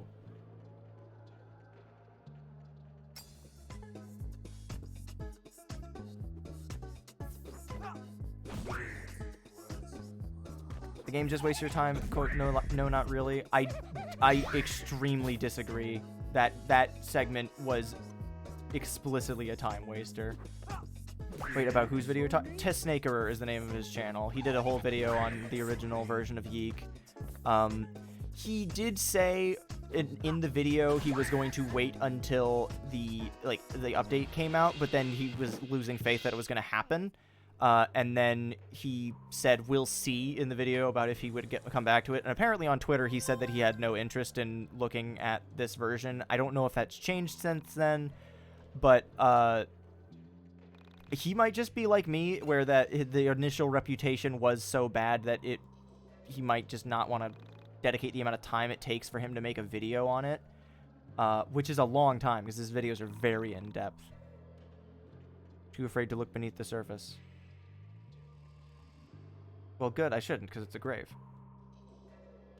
Yeah, no, don't ever start watching a Tisnakerer video in the middle of doing something else, because you will start to lose time. One of my favorite videos by him is the one that he did on what's it called? Die Hard Vendetta. And there's a bit in the game where Bruce Willis, or the Bruce Willis sound-alike, I don't remember if it was actually Bruce Willis or not, but he says the "Welcome to the Party, pal" line that was from the original, and every subsequent time that he references that line, he changes the game's language, so it's just like, bienvenido a la fiesta. It's just, it's very funny out of context.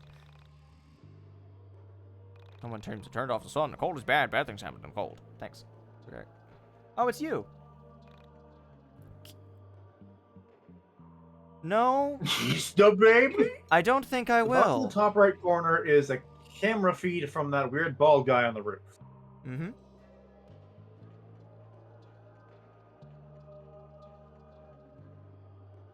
You might need to kiss the baby. God damn it. You might need to kiss the baby. I don't like that. You were too slow. You're too slow. I kissed the baby before you ever could.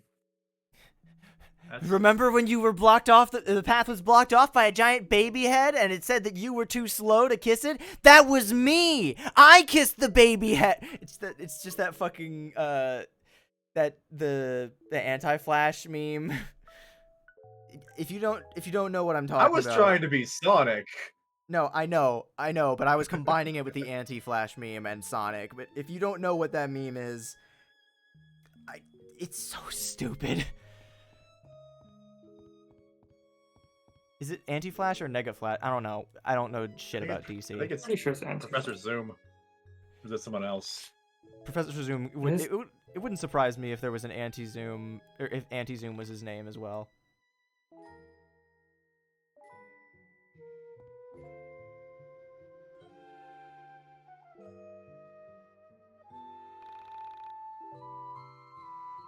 That's a fun little detail. Bones. It's either zoom or reverse flash. Reverse flash. Okay. So if I recall correctly, you straight up couldn't do anything with this thing in the original game. I was pretty thorough in looking around for shit.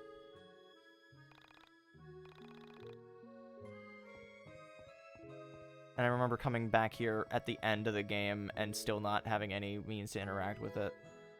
Hi, Sammy. Who's there? I can't get into the chest. Well, I never learned how, so. Great, another person.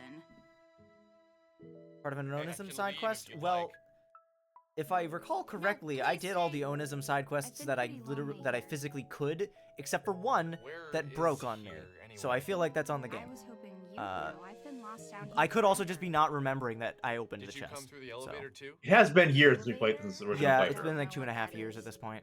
Then, where did you come God, from? that just made me remember that that also means that it's been 2.5 years since we played Shovel Knight Treasure Trove, and I want to go back and stream Spectre Torment again. What version was I playing? 1.2. Or 1.25, I think it was. It was not the original version. Is there anywhere else? Oh, she's actually here in the monologue scene. So the stupid thing was a girl? I just assumed it was a boy cat. Seeing as how it This is an unambiguous good change. I genuinely like these as a means to retain Alex's stupid narrations. Is that the cat who looks like Salvador Dali? It makes it seem like a theater production. Looks like Dolly herself, not another cat named Salvador. Was not broken for sure? Well then, I don't remember if I did it successfully or not.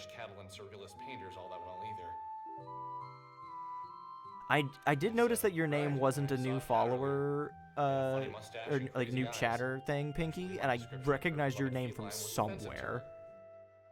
So, could very well be that. Projecting a rather strong personality onto this cat.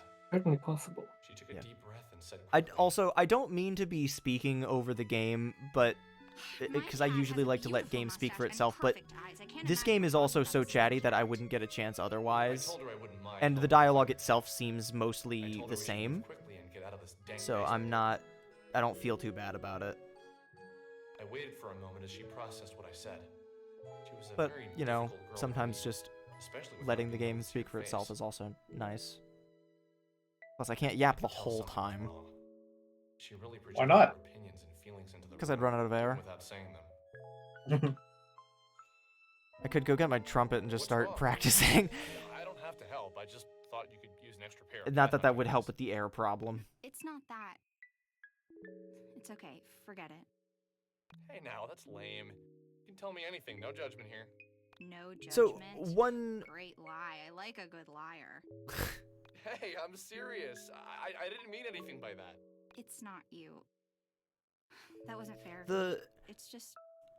my bigger problem with Alex's monologues, and Alex as a character, is that if they do change something about his inner his inner monologue, I hope that they just give him a bit more of a personality.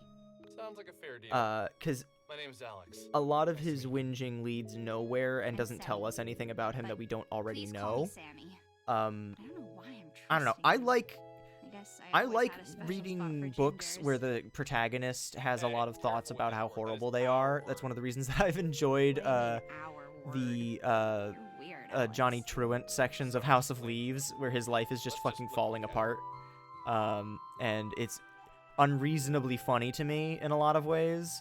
And he's like not a great person, but like we learn something new about him every time that he's speaking, and I think that that's where the enjoyment for Johnny, for me, comes from it. But with Alex, a lot of the time he's just repeating the stuff we already know, and that's where the frustration comes in with his verbose, like, monologues.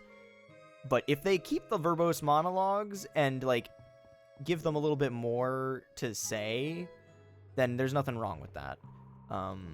So I'm not going to be talking over everything that he says. It just seems like a lot of that was the same. So this, if I recall correctly, this would have been the room that led us into the K&N ending in the original version. Or at least a room that looked like it. I remember going to the right to do that. Alex has a lot of personality already. The main thing with Alex is saying he isn't what he's saying, but what he isn't saying, what he refuses to acknowledge. I don't know. That can make sense, but you don't need 10,000 pages of monologue for that. Yeah, it really does come down to the fact that he's repeating a lot of stuff that we've already heard about him. And this is the thing. This is the reason that I initially refused to play this game unless someone paid me, and that's because I have a lot of things to say about this game. Unfortunately, not too many of them are positive, so I don't, but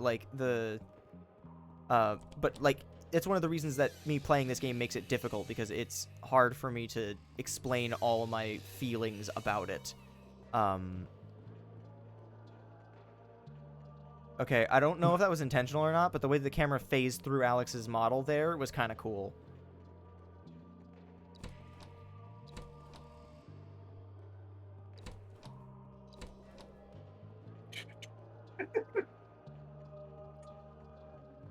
What, there are things Alex doesn't say? Or what? It's very funny when you open a chest and just find $20. Yeah, a singular $20 bill sitting at the bottom of an obscenely large, like moving trunk. Dolly, where have you been? I'm so happy to have you back. Who's a good cat? You are. Dolly is the single shining spark in this universe. Oh, I should probably tell you about Dolly. Dolly is a tool, much like your stuffed panda. Oh no, we got enough tools in this party already. Alex makes up for it.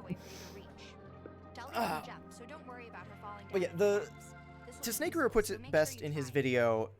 Alex doesn't have as much of a personality as his amount of dialogue would imply. He's like, there's very little that we like. We don't know as much about his past in the concrete sense that would help with understanding why he is the way that he is. Especially because there's supposed to be so many different versions of him. The differences in how someone grows up to become the person that they are, and that same person growing up to destroy the universe every single time, I feel like that is something that's rather... by the way. Yes, if you're here, then you already know it. But, like, that should be something that we learn about. Like, we should know, like, what kind of stuff leads him to become that kind of personality. Other than just fate of this very particular person will destroy the world. I feel like there needs to be some kind of, like, it's not just that it's Alex specifically, and more just there is a person who is like that, and in this context, they are all that universe's quote-unquote Alex. Not that they are specifically an alternate universe version of myself, but an alternate universe in which a character that is very different from me fills a very similar role to me. And I don't know if I'm making any sense at all. This is the reason that I put up a paywall behind this, so you can blame Quark for my yapping here, because this is not a conversation that I thought I could have, so I do apologize if I'm speaking in ways that don't make a lot of sense. This panda was an imaginary friend until they revealed at the end, so I honestly don't know if I want to take his opinion like... I also don't want to take his opinion like gospel, and I do disagree with him on a lot of points, but, like... I don't know.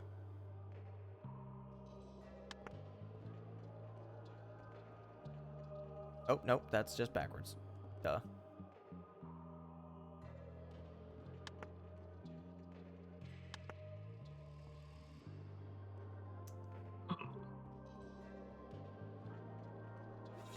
Oh, wait, no. I need to equip That's Dolly. kinda...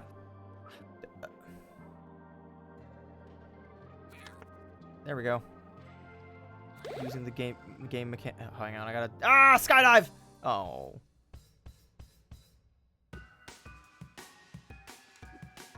Okay, what have you got, Sammy?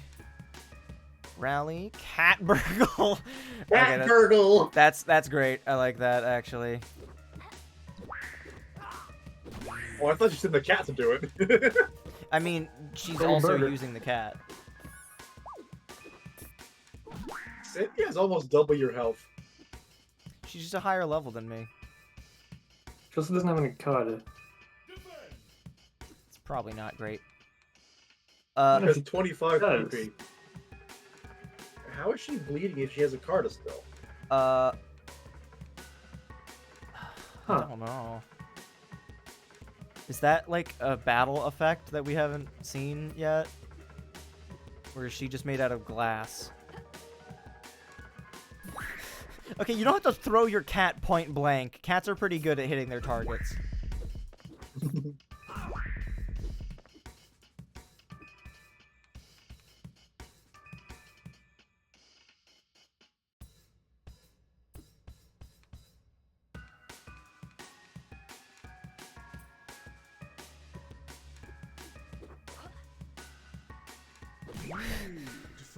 It's a dumbass animation. I can't help but like it.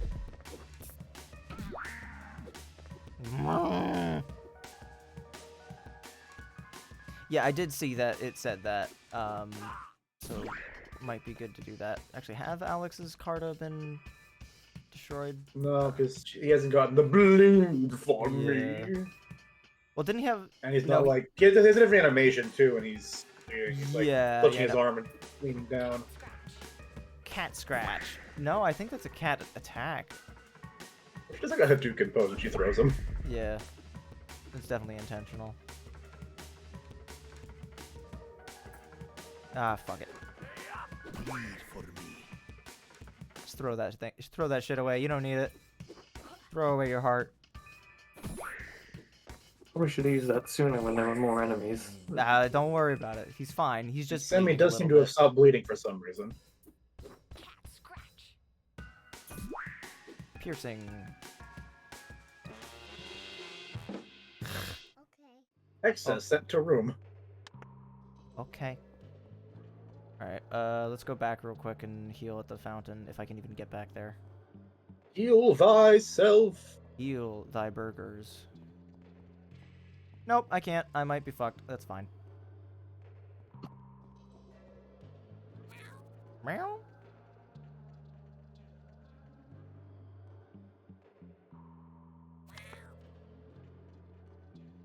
Alright, oh, no, we're not doing too bad.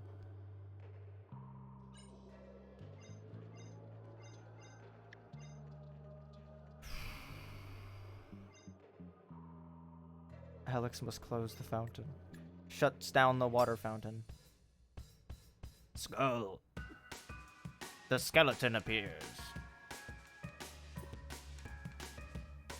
Steal an item from the skeleton.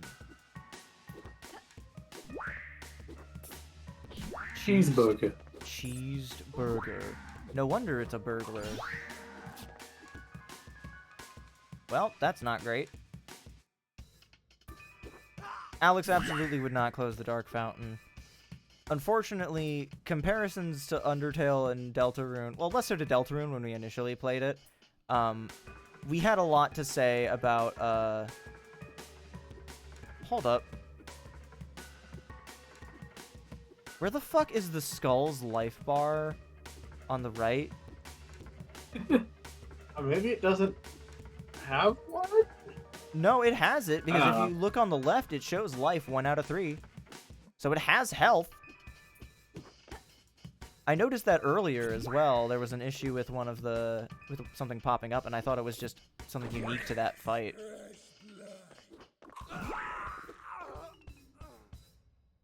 Superb Predating. I know you mean well, but reading that just filled me with dread.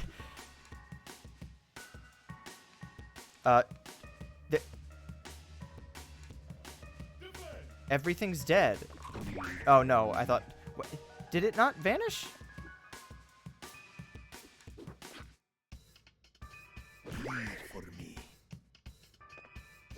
Was there another one? How is a skeleton bleeding? Checkmate. Checkmate, atheists. Something about that definitely didn't go right, I think. But yeah, when we initially played this game, I asked Quark if if we were allowed to play Undertale first on stream, because I really wanted to, because we had not gotten the opportunity to yet, and it was a great time. And this is wrong. Wait. You can't hit. Yeah, I can't hit it from below, so can I hit that lever and then go back? This one? The lever on the right. Oh, this one? Then you can hit both of the levers at the bottom while you're on the left platform. Not on the moving one, on the left. Oh, yeah.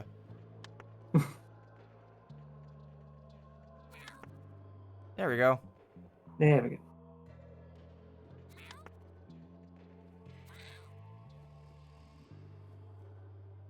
Finn, I hate that.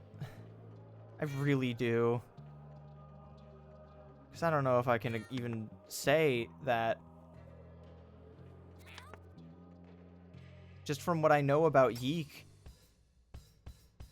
Also, because we don't know how Deltarune ends. Yeah. Unless Deltarune takes a very different path in the next couple chapters. Mm-hmm. You're a little bit almost dead. It's fine. I definitely noticed that before I hit the attack button.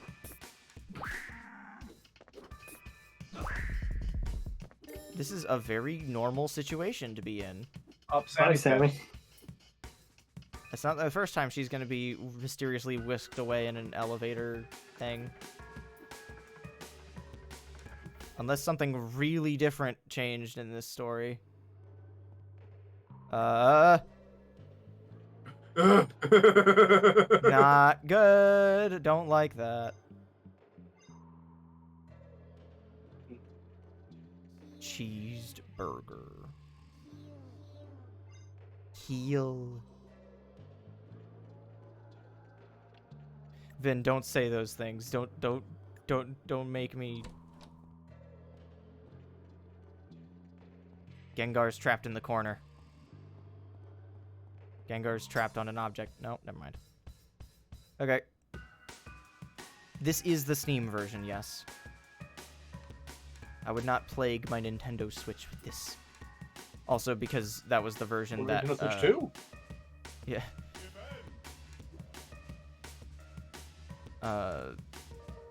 But also, this is just the version that that Dubby gifted me, because not only did Quark throw $100 at me to make me keep my word, but then Dubby gifted me the game so I couldn't back out.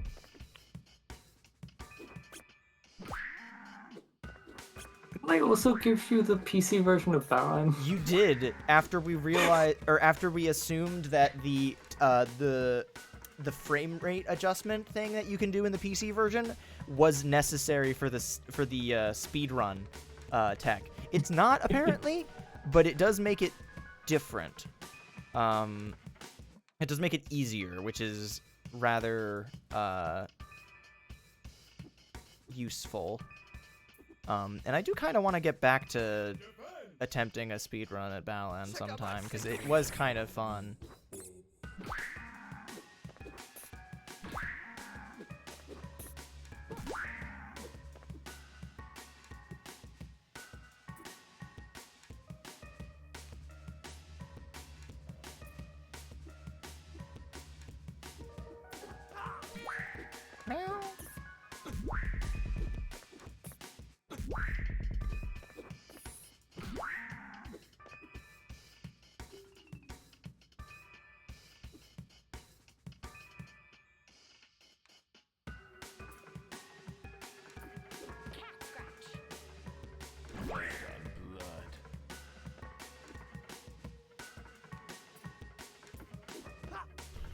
The way that you said, the way that you said, Cat Burgle being broken regarding spirit enemies just reminds me of how in, because another RPG that I've played through a whole bunch of recently and I need to get back to is Bravely Default, which I started on the 3DS before the Switch 2 version was announced, so I was a little bit upset, almost, when I saw the Switch version revealed. But in that game, if you use healing on a zombie or like undead type enemy, it actively hurts them. And there is a boss that is an undead enemy type, so you can just Anya's one of the characters. She was an absurdly broken healer by that point in the game for me, and then she just became the best DPS I could have ever asked for in that fight, which was very funny.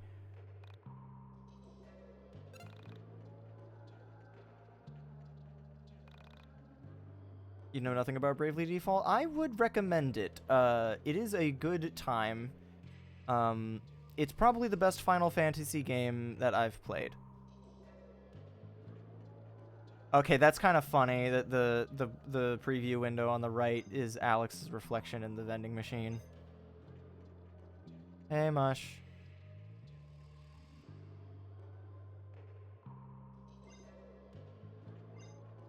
I don't want pizza from a vending machine from New Jersey.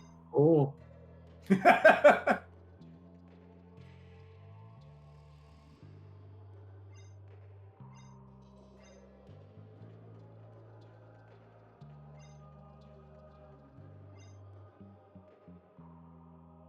talk today. Brother's visiting. Fridge! Fridge, hello! Help! I'm being pulled in! Help! Fridge, you have to save me from the YIIK! No! Fridge!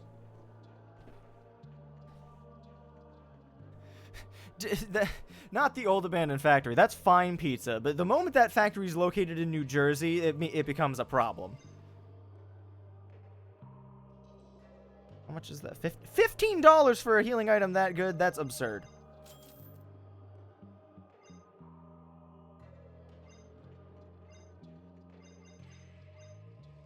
Alex! I'm stuck in the mine dungeon! I'm glad that even fans of the game have lines that they pick out that they think are very funny, because that line was always very funny to me. Mostly because it's never fucking clarified at all what it.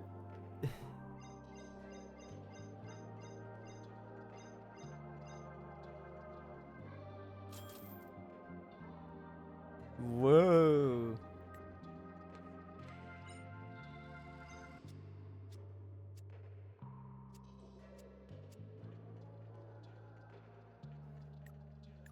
I don't know if vibrating with motion was made to be funny.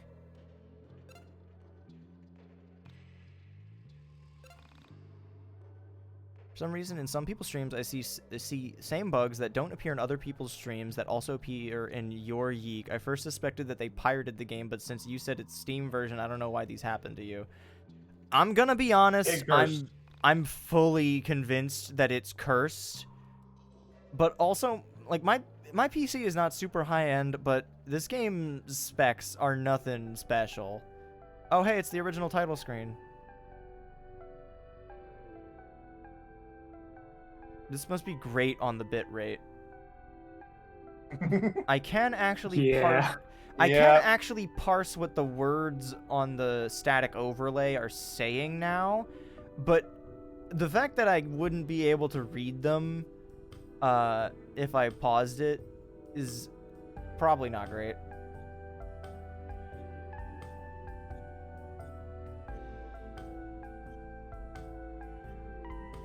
Yeah, same, Dragonesque. I do not have faith in this game's coding. Like, every time that I enter a menu, I'm convinced that something is going to happen. Something wrong is gonna happen. This game... We just abruptly shifted back to regular Alex. That was weird. Yeah. Inspect. Abdicate the throne. No, I'm good. Alex seems like the kind of person that would go mad with power. I mean, okay, he doesn't just seem like it. We literally see that happen. What are you... I don't like how I can interact with objects from so far away, because if I recall correctly, that's how I soft-locked myself in Vela's Mine Dungeon at one point. That or the latter. I know abdicating is abandoning the throne. That's what I'm saying, is that Alex seems like the kind of person that wouldn't abdicate the throne. He seems like the kind of person that would go mad with power, as evidenced with the weird proto-Alex. I don't know if William is the same as the whatever I don't know. Whatever. I know at the end he changes, but I don't care. Wait, hang on. There was now another inspect thing that I could do. Yeah, I did hit yes that time, but now this has already appeared, so what the fuck? Okay, great.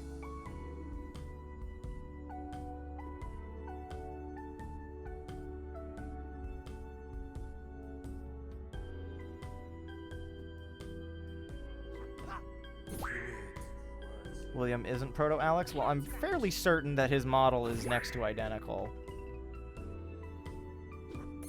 Unless I'm mixing up which Alex version I'm thinking of.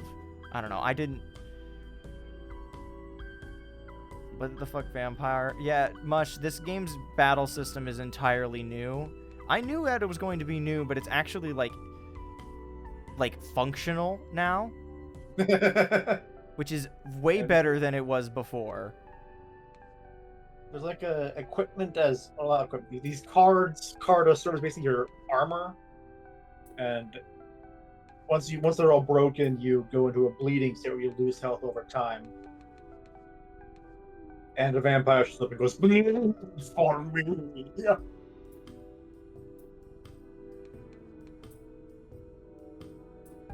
Okay, Alex still being stuck in his little suitcase checking pose is a little funny.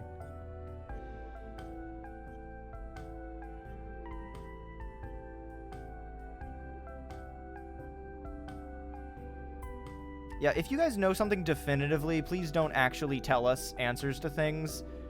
'Cause like, if there's something that we missed in the original version, you can tell us, but, like, if you're gonna go out of your way to, like, I don't know. This is a weird game, because I don't know if I'm, like, okay with people backseating on it or not. It's so strange. It's not said in-game? Well, then, that's up to interpretation, I feel. Bye. I'm not taking chances on that. Alright, hang on. Let's try this again. No! No! There's a book? No! No! You can't make me! You can't make me! You cannot make me! I draw the line at books! No, Gomez! No!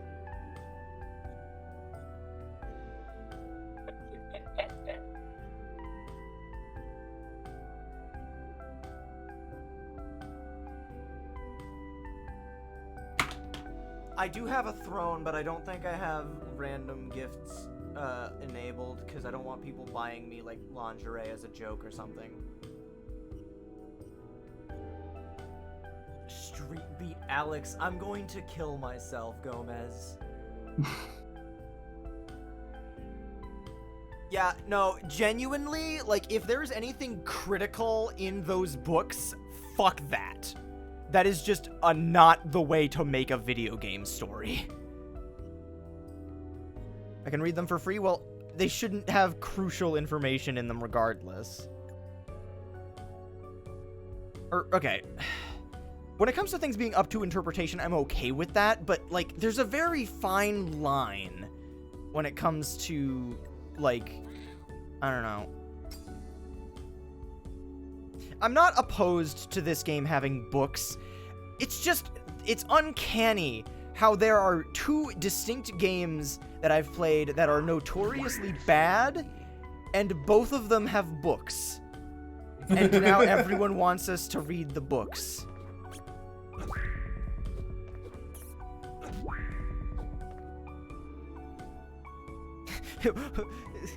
What if I kill you?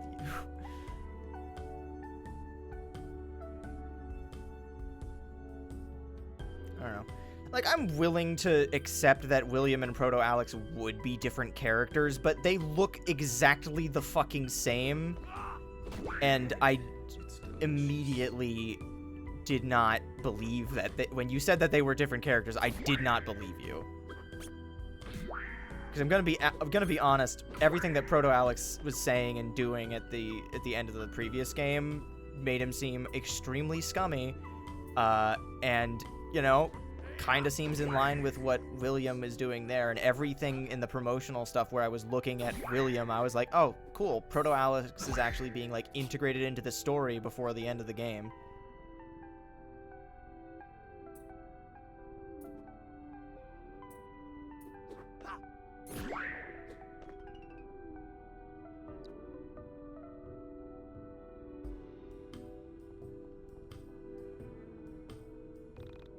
Connect to the digital?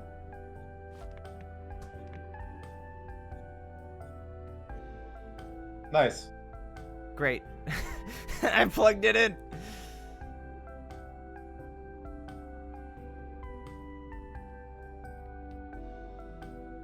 Proto-Alex is integrated into the story before the end of the game separately from William. Well, cool. I would have assumed that they were the same character.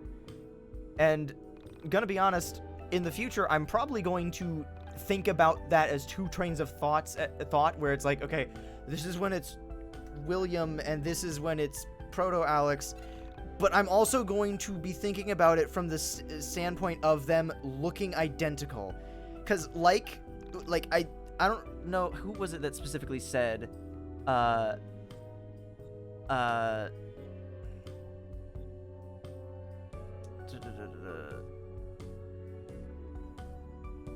yeah, you know, like purple guys in FNAF.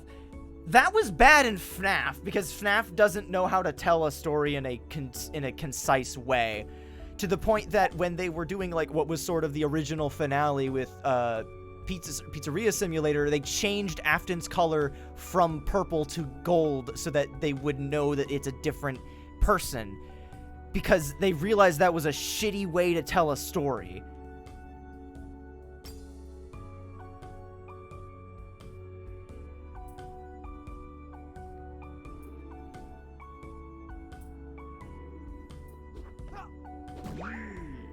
Maybe they're long-lost twins, and one of them has amnesia. Also, despite the game's improvements in the battle system, the menu, my battle system menu, is still bugged. I consistently cannot see the health bars of one of the enemies. It's only ever shown us 2, and only appears after I hit them. So that's great. Glad to know that my YIIK is personalized.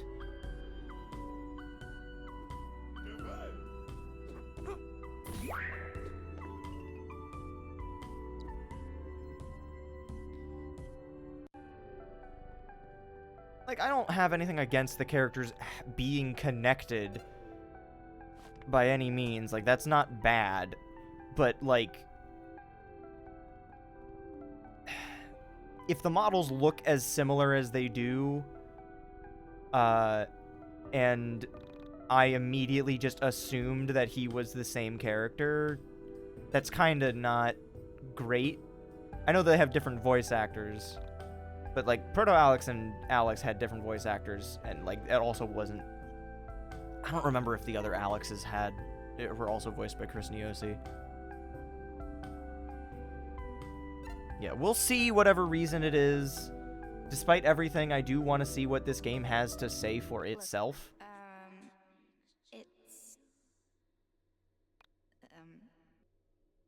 I've got a roommate. His name is Wilhelm. You see, we never really got along because I'm non-confrontational, and he's obsessed with conflict and misery. It's not that we didn't have good times together, it's just... he's so macabre. And he isn't hot like Wilfred. Anyway, we've been growing apart for years, and I think it's time I have him evicted. The ideal woman is a landlordess. Do you think you could help me with that before we leave? She is totally into me. What the fuck? I have nothing to say to that. What the... Hey, Wilhelm? Persona 4. He's here now. I knew it would all come full circle for me when I named the second to last stream of the original YIIK series Persona 4 Golden. I knew that there was a reason for it, even though I hadn't played Persona 4 at the time.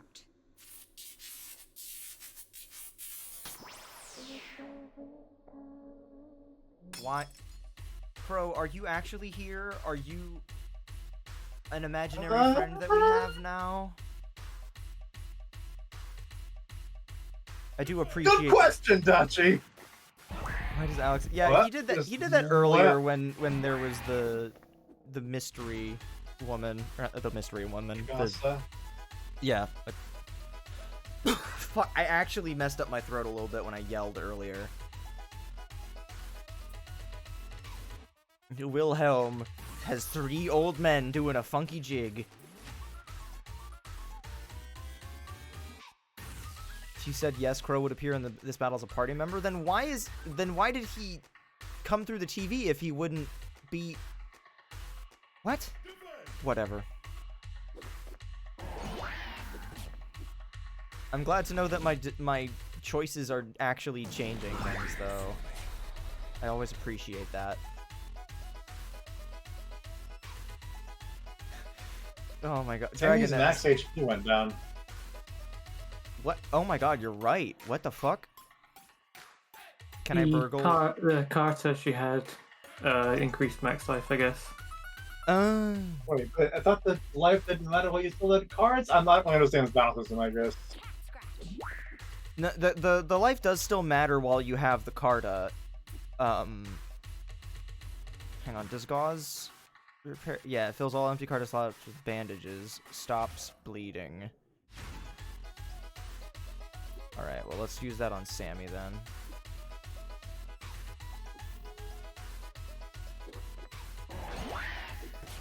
Well, that's not great. Only broke one of them. I remember Into Snaker's video, this was the song that he used for the wacky antics bullshit at the very beginning when it was showing all the stupid shit that was to come in the game. And I think it's very appropriate for that. This is a good wacky antics song. That pierce, that hit through the Carta?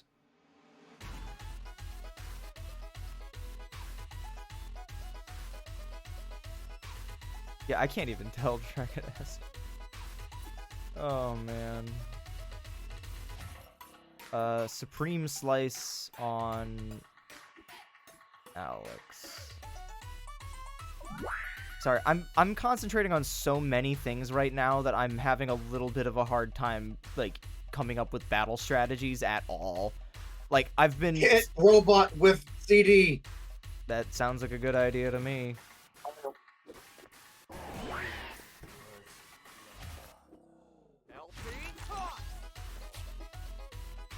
Ah, you killed one of his old men. Well, one man is dead.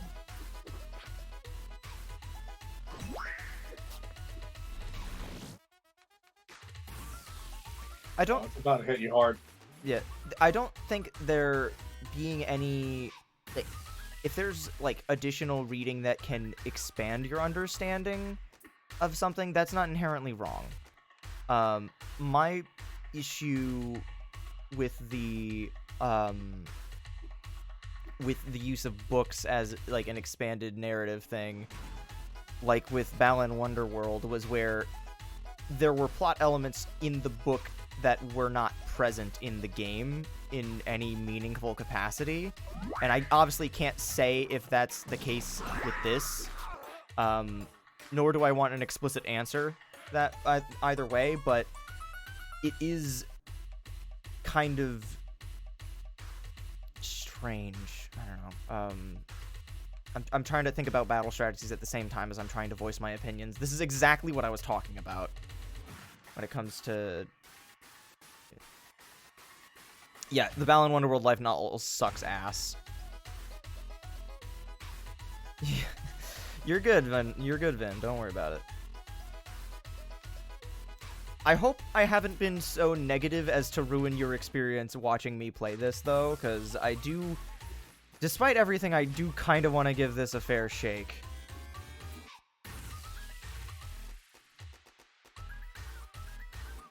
I had to leave and do my real job. Didn't think it would make everyone yeek out.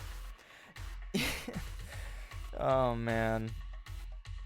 I really should have had a Sonic emote added during the 3D Sonic Marathon. I can't let the legacy in my emotes be exclusively YIIK, Balan, Man, and Rice Star Orb. Well, and Temmie, I guess.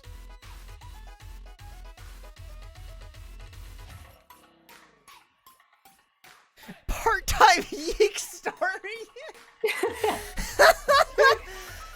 Oh...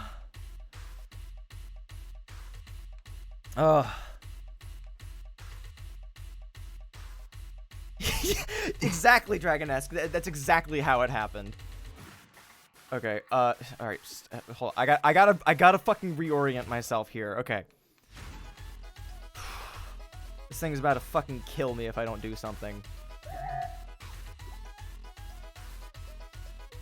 Whoa, that's a great visual. Oh, cool. Wilhelm bleeds. You're a robot vampire as well. Oh, that's cute, man. This just has an actual animation in battle. Alright, how do I not get myself killed?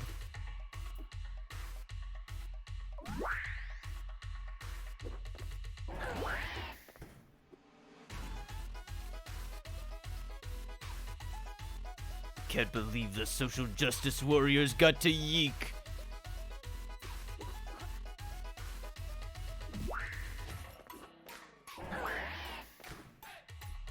I should have been using Panda the whole time. God damn.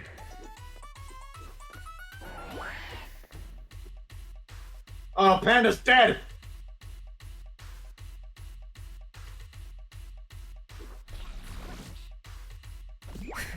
YIIK is Tricky Tony.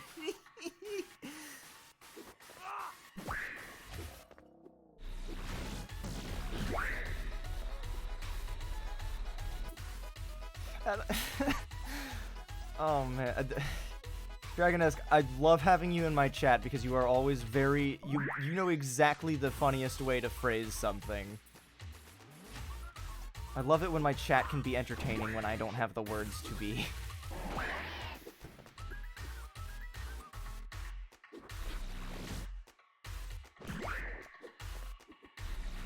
I'm curious. I know it's a battle mechanic, but I am curious the logistics of how a robot bleeds.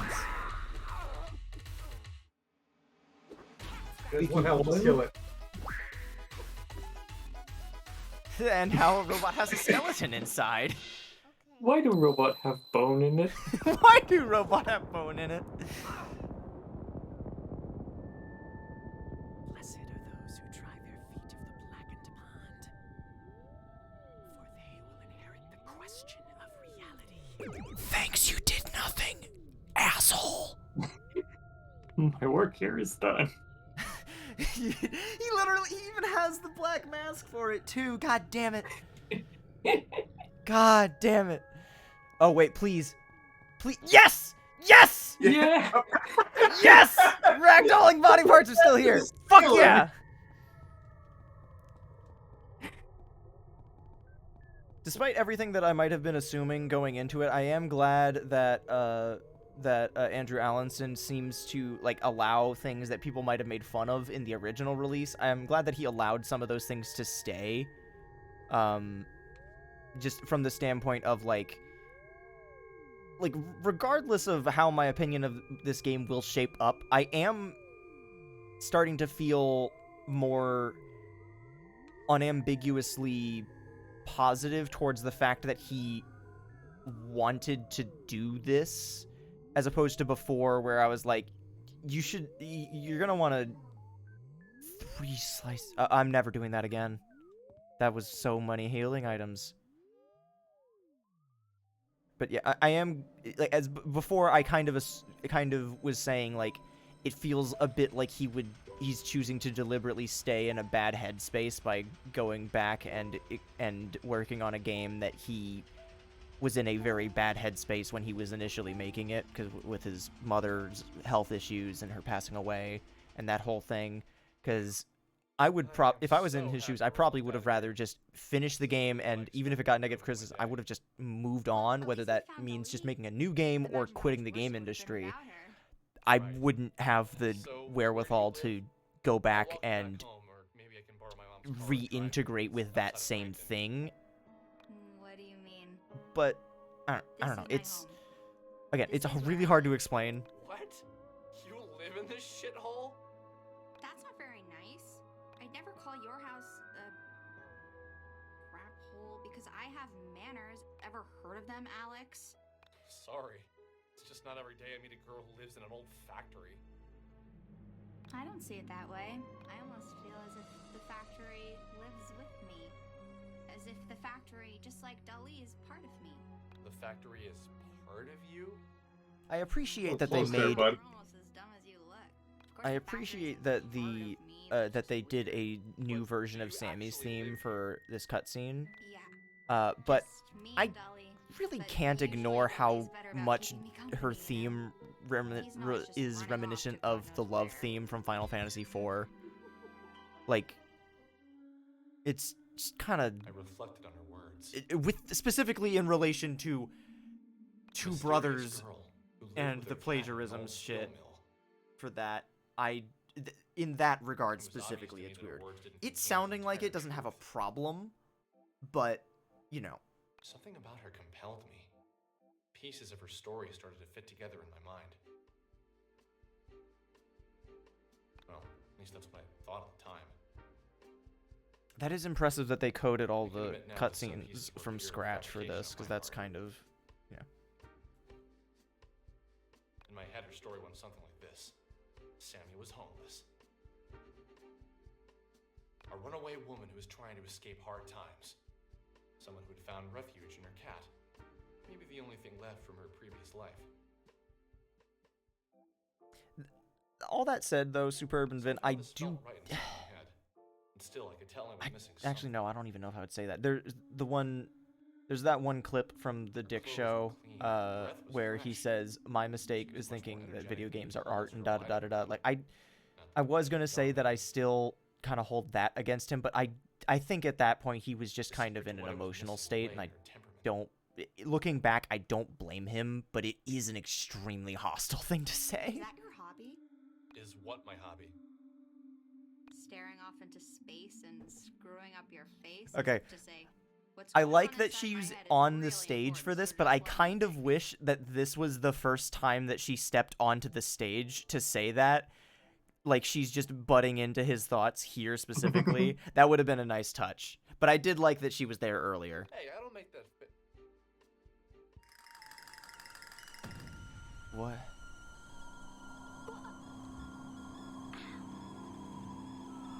Oh no, it's vibrating with motion!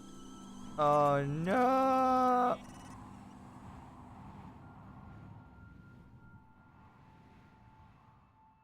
Yeah, I think Dragonesque put it best.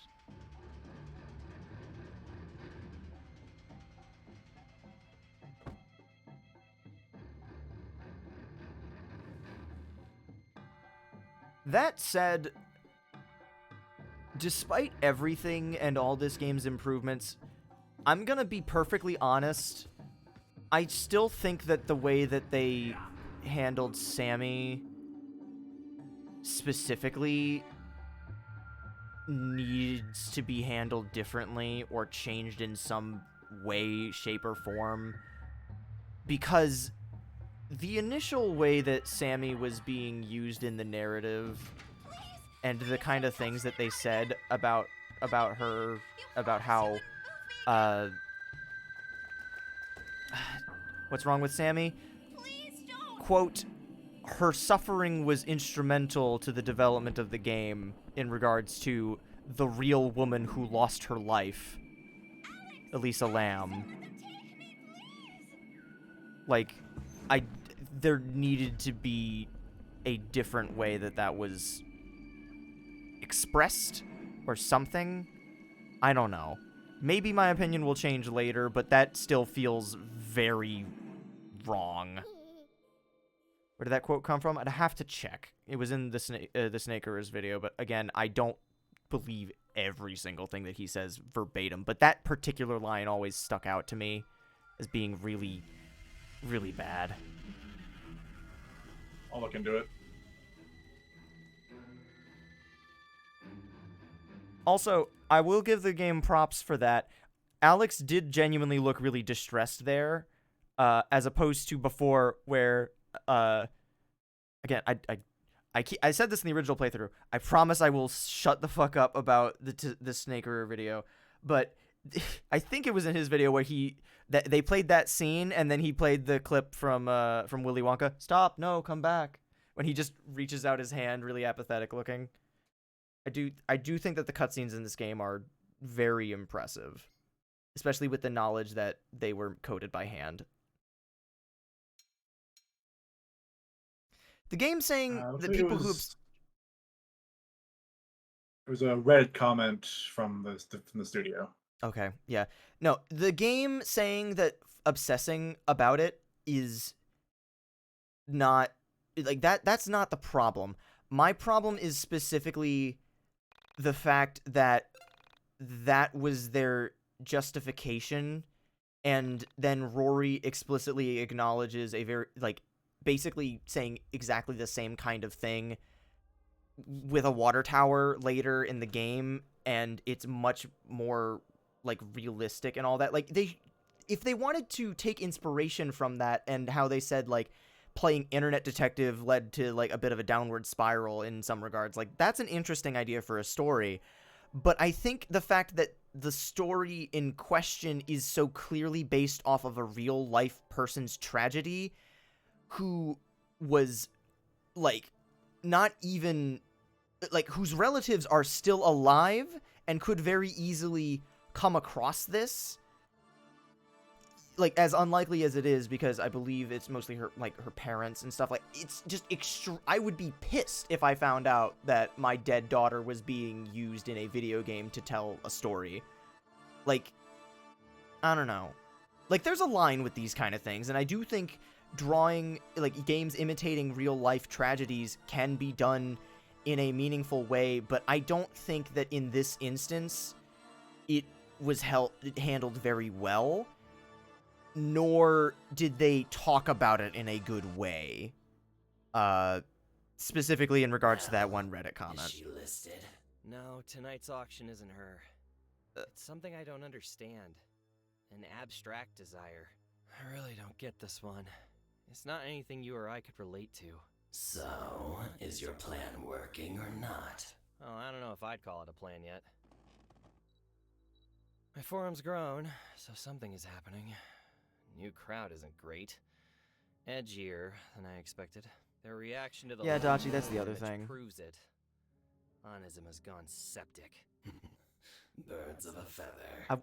It's fucked, because now I want to engage with what the chat's saying again, but I want to pay attention to this, because this is very new, and it's kind of interesting. Yeah. I can't believe Michael was the secret mastermind the whole time. Predicament. Don't remind me.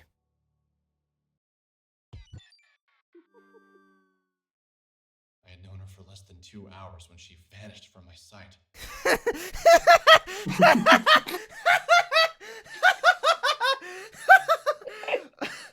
Fuck, the gremlins sit on top of the stool in what would otherwise have been a pretty serious, like shocking moment. That's so fucking silly.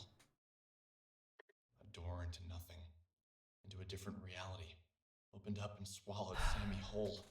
Yeah, as long as Alex is retreading the same ground. So there's a game called Ready or Not, no relation to the movie of the same name, where you play as a SWAT team member, performing different raids on like complicated things. And one of the I haven't played it myself. I watched Wendigoon's video on it, but in that he does a very good job of explaining how something based on a real life tragedy can, especially a recent tragedy, can be used in a game to be evocative imagery.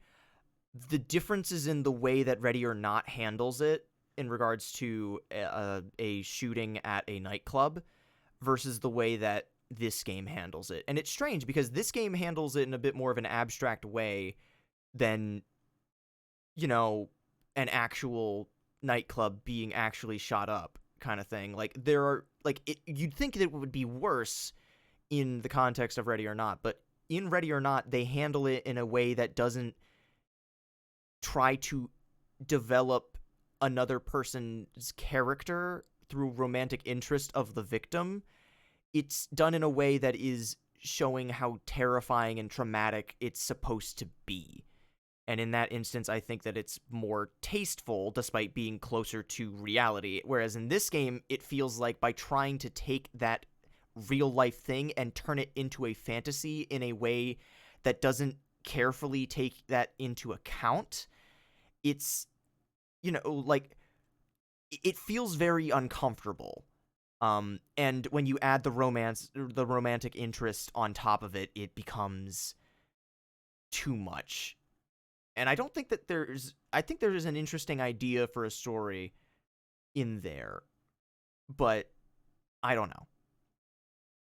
Is Alex supposed to be bad? Really, for me, I just think it's saying her suffering was instrumental to the game. Yeah, really what it boils down to is that specific line. That comment specifically, the way it's phrased, like it's not I was inspired by what happened, or I wanted to explore the concept.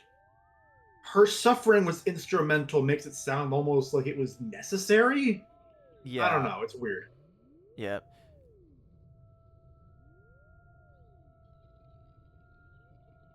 Yeah, exactly, Dragonesque. I think that they're being... Also, to be clear, Dragonesque, Ready or Not can be kind of tasteless in a lot of regards. I'm not an expert on it, and I've not played it, and it's not really the kind of game that I would want to actually play, but learning about it is cool. But like something being uncomfortable isn't inherently a bad way to tell a story. Like, fuck, Undertale's genocide route is supposed to feel unpleasant to play, because it's supposed to emulate, you know, you're not a good person in that situation kind of thing. So that's the whole idea behind, like, you can make someone uncomfortable on purpose to elevate the story or the gameplay, but to use a real life person's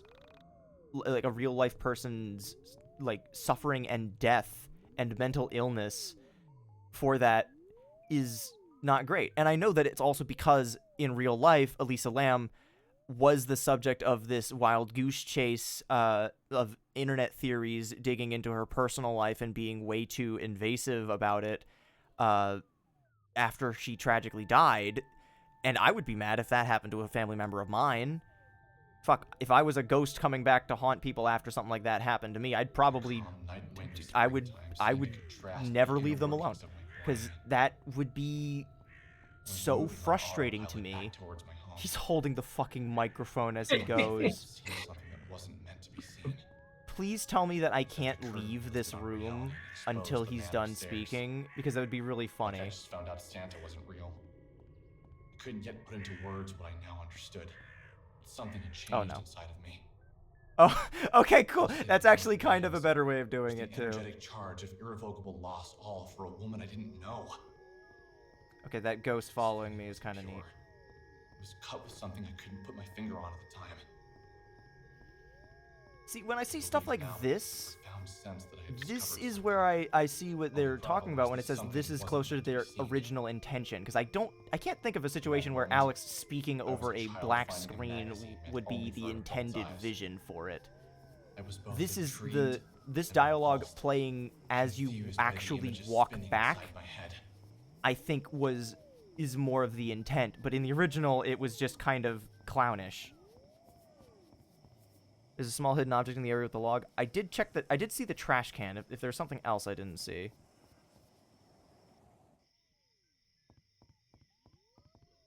Ooh. Hang on.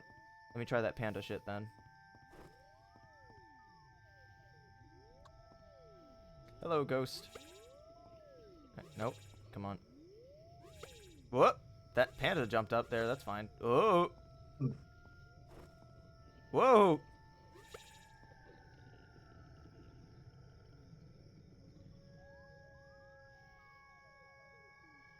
Go to the left and you can find something if you just go right. That seems like two different instructions. Like, here? Is it on the log? You need to get off the log and let Alex jump on him. Oh, so like put him on the log and then do that kind of thing? Okay, hang on, let me get back off the log. Whoa! Is that the kind of...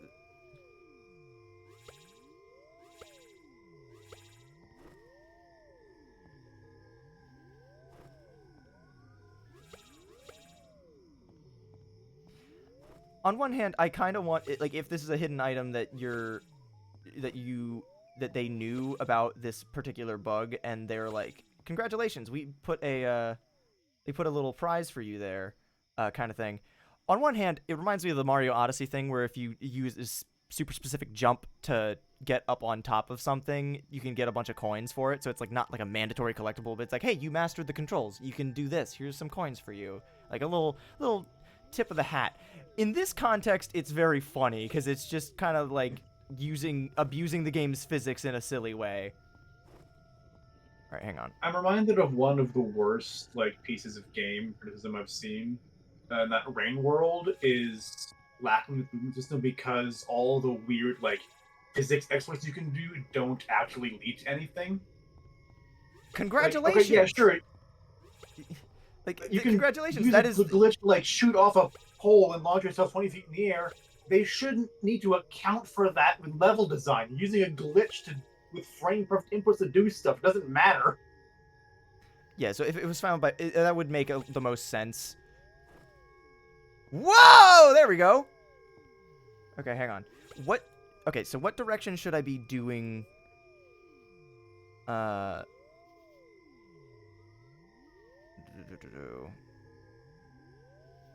Okay. Pan on the log, jump on it, and then you'll do the panda jump, and then go to the left, and you can find something if you just go right. You need to get off the log and let Alex jump on him. Okay.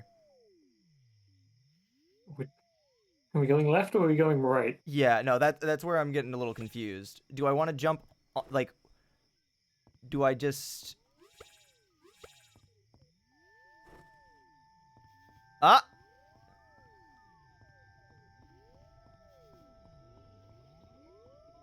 Well, we're up here now. But when's the last time you saved, by the way? I couldn't save when I was at the hotel a minute ago. Because Alex was talking. So I guess I'll go back and check if I can now. And if you're doing glitch stuff like this, it's not unlikely you fall into a soft lock. I mean, I did do that at least once in the first playthrough, yeah. Think I should just go home? Well, now I want to try. I make my own fun. I'll give it a few more tries, but I won't. I'm not really doing it for the item so much as I am just to say that I did. Again, it's the Mario Odyssey thing. Yeah, exactly. Especially after the game broke me. Like, the game broke in a specific way that broke me the first time I played it. So I feel like I'm justified in fucking around a little bit like this. Oh! Nope, that's just... I'm wondering if that was an additional thing to try and prevent you from soft-locking yourself a little bit. By just making you jump back onto the log. That's kind of funny. Whoa, okay. God, this is... animated up there.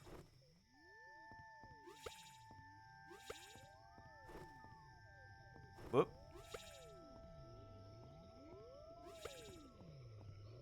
On the topic of memories being what games are about, that is something that I, like, not to repeat the shit that I said in the initial playthrough, but, like, the idea that the game worlds that you, toss aside being, like, the idea that you, the player, as Alex, are kind of the one experiencing these worlds, and as the world ends, that's you beating the game. There's no further things to see in that world, so therefore, if you go off of that kind of interpretation, the idea that the game holds contempt for you beating it is a little frustrating, and the idea that those universes no longer exist anymore and don't mean anything to you now that they are done, kind of thing. Which, again, is something that is mentioned in Tinker's video, so a lot of it is his interpretation of the ending, but when the game is trying to be deliberately kind of abstract with stuff, you kind of have to draw your own interpretation, and that was a pretty reasonable conclusion to come to. But, like, the idea of a game... Just because a game is over doesn't mean that it didn't have an impact on you. Kind of thing.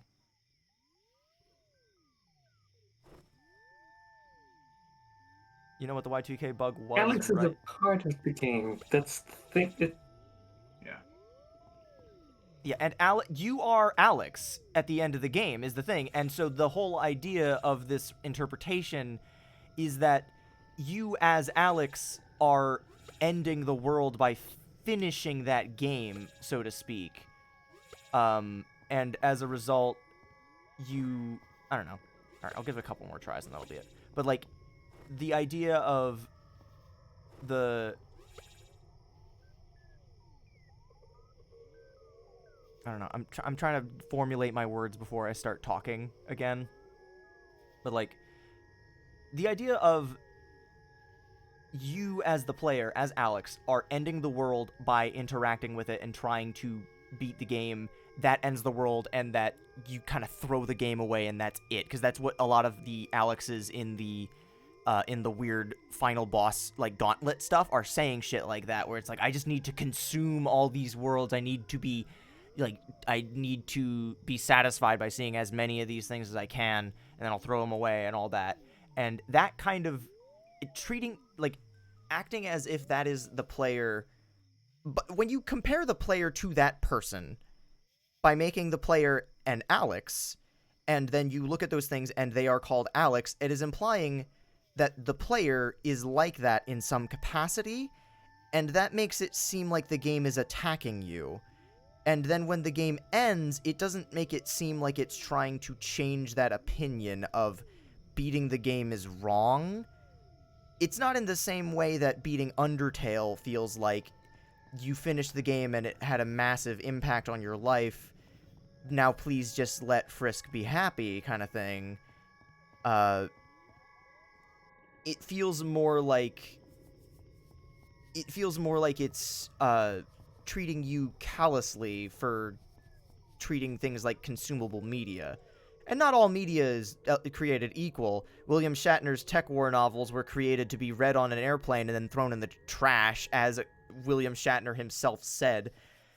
But, like, interactive media is a little different in that regard. And when you are specifically comparing the player to that person, or when you were specifically comparing the player of the game to this destructive, greedy, selfish force, it doesn't feel great, and the game never really resolves it in a way that feels like it is on your side about it. Like, it makes it seem almost like it's making fun of you for going through with it.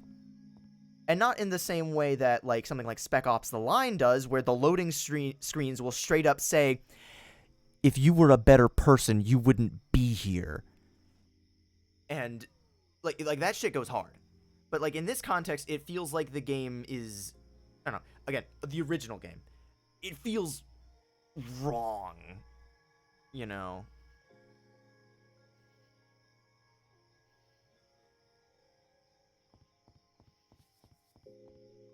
I don't know. I know that they aren't Alex's flaws, but the game is telling you that Alex is inherently destructive, and he ruins the lives of people around him. Like, Rory literally kills himself because of shit that Alex tells him. Then comes back as it goes and tells him it's not his fault. Mm-hmm. Which, by the way, I think I'm gonna do what's called a pro gamer move on this playthrough. I'm gonna go for the Rory kissing scene, and then also allow Rory to kill himself, just because I'm curious how this game will handle it. And I'm not sure it'll do it well, but I'm definitely curious how it's changed. That is your right as the one behind the controls. Mm-hmm. And maybe that makes me sound really callous after all the shit I've been saying about how you don't treat your universes and your games like playthings to be broken. But also, I don't know. When I arrived home, tired, confused, and out of breath, I tossed my things on the floor and made my way to the couch. I don't want Rory to die, but I do think that Alex being explicitly kind to Rory does seem a little bit out of line with what I know about him as a character. My mother, a 49-year-old, short, red-headed woman, was an information systems programmer analyst for Pacific Chime, the West Coast's leading telecommunications provider. Her job, ironically located on the East Coast, worked her harder in 1 year than most jobs work people in. I'm interested in seeing if we get that far, because what I initially was saying was, with some of this, the idea behind this playthrough was that it would be, sorry, I just got really distracted. I saw the save icon spinning above the phone, and I was gonna make a comment saying, I know they hand-coded these cutscenes, and it might be a little tricky to do that, but I feel like they probably could have it probably would have been worth it to make the save text disappear for the initial. I feel like the whole abstract nature of this game, I don't think they'd want to make it disappear in the cutscene. No, I think that it being there still does add some charm to it, but it just took me a moment where I was like, that kind of took me out of it, and I think that's the point. But I just had to comment on it one way or the other, because I thought it was interesting.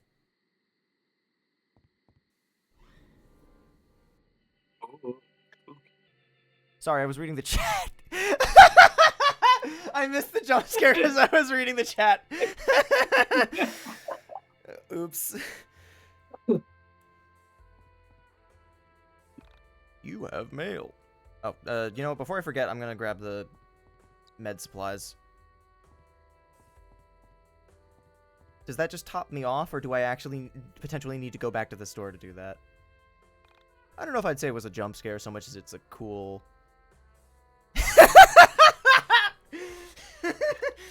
What? Sorry, I got a notification on, like, Grindr or something. I wasn't paying attention. Is there an alien in my house? I think Grindr might have been the funniest possible app for me to say there. Alex, this shit is creepy!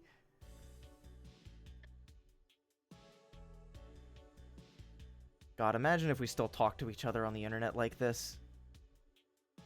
There was a moment of apathy where I That jump scare gotcha. Alex is haunted. He's just a moron and doesn't notice. That would be a much more interesting story. The file was 2.9 megabytes. There's one particular moment from Snaker's video. Again, I promise I'm going to stop mentioning it. But there's a moment at the very... that several times that you have not stopped doing it. This specific one just reminded me of that. But there's a moment from it that I think about every time I think about this game, of Alex realizing at the end of the game, he's like, this isn't my world, kind of thing. And the way Tsnagarer phrases it, he's like, you can't just have your protagonist at the end say, like, suddenly all these things are different, and then be like, hang on, this is bollocks! And I love the way that he phrases that. And just, I love the idea of that Alex being followed by aliens and shit, and then just at the end of the game, after all the weird shit's happening, being like, wait a second, ghosts aren't real? What's going on?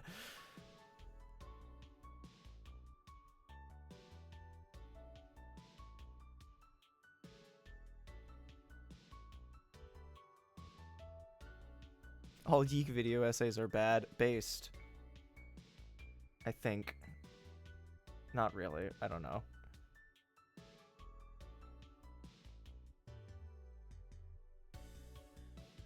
I do think that Tsnagarer does get a little long in the tooth in a lot of his videos, but honestly, I kind of respect him for that, because I probably wouldn't know when to shut the fuck up with certain things, too. Like, that's one of the reasons that I like his Die Hard Vendetta video so much, because, like, the game designers weren't making their game with that level of granular analysis in mind. They were just making a product. But I appreciate that someone else thinks in the fucked up way that I do.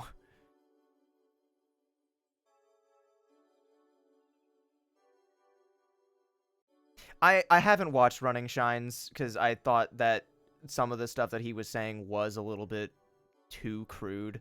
I watched a bit of it, but then there was, I don't even remember what it was specifically that was said, where I was just like, okay, I don't, there's a difference between tearing into something in good faith and some of the stuff that I remember him saying that I was like, okay, that's it, I'm good. But I want to believe. Dim Thorny. Dim T Horny. Okay, that might have been what I was thinking of Superb then, because there was something weird that was going on in it that I didn't like. Alright, there we go. Okay. I was confused because I pushed the button and was like,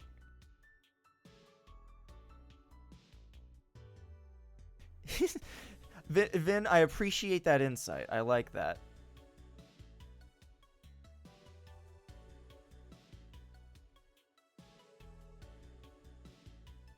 Hang on. Wait, hang on. Watch this. I'm going to press the button. 1, 2, 3, 4, 5, 6. Now I'm going to press up. 1, 2, 3, 4, 5, 6. What? You're doing better, YIIK, but you're still not beating those buggy menu allegations. Dragon-esque! Like, that's what this whole stream has been for me. I've been like, I like talking about it despite everything. For a while, I hated it. But, like, at this point, I'm kind of at a point where it's like, I need to see how this goes so I feel comfortable talking about it, but I also don't know how to.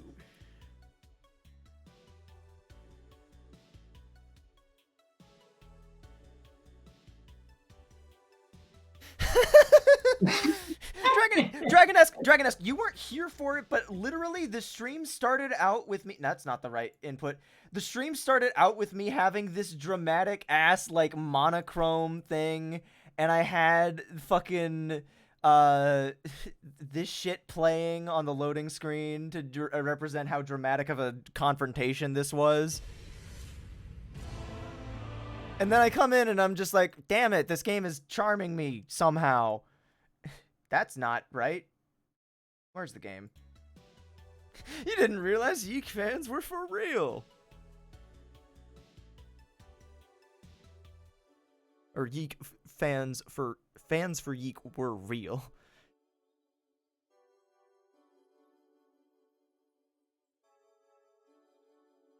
I'm glad that everyone has a game that they can defend. Like, within reason, I will defend some things in Balan Wonderworld, but like, I'm not gonna say I won't. Yeah, good. Don't. It doesn't need it. I like a lot about it, but it's not. I'm never gonna call it a good game. I think it's an interesting game. This is an interesting game. I will come back to you on whether or not I think this version of it is a quote good game. So far,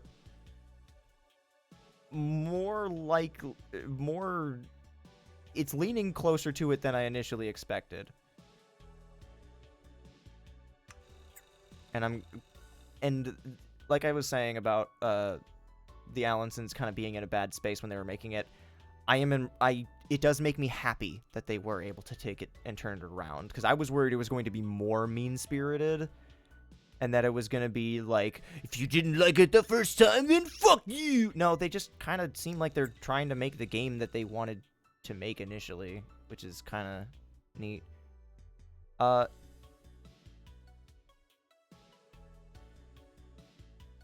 Yeah, superb. That's the other thing, is that a lot of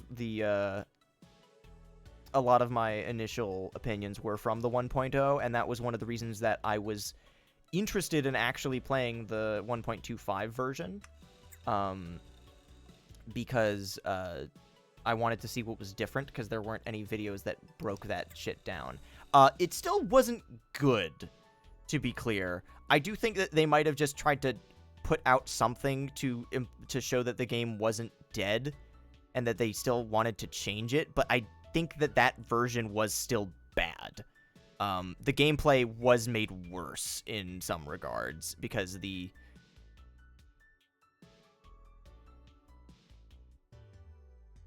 I'm sorry, I just noticed Superb Pudding's username is taken from this forum.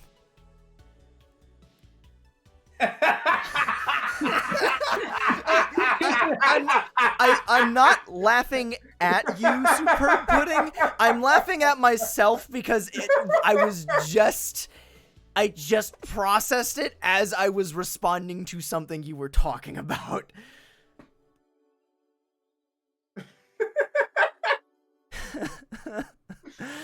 Oh my god.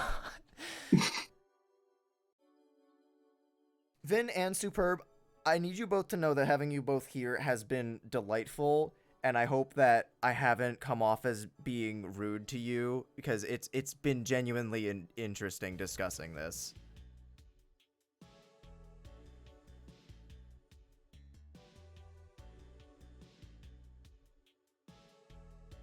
Alright. Most of this stuff does seem to be the same. I gotta check now if Vin Frost's name is from there. But judging by the fact that Vin said that they initially had a bad impression of the game from video essays, I'm gonna assume no? That is fun, Superb. I think that's kind of cute.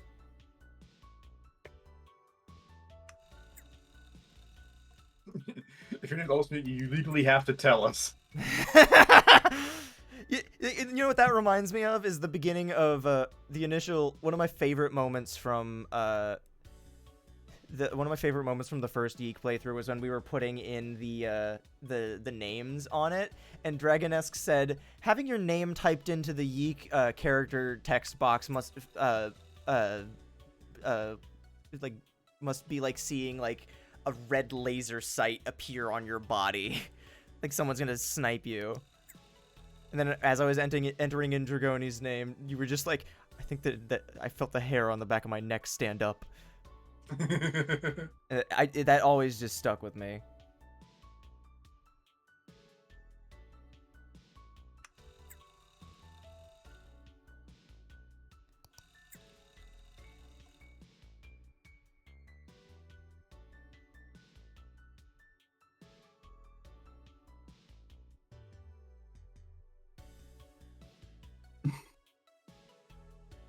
If I ever dunk on something for being pretentious, that's a shapeshifter and you need to shoot it.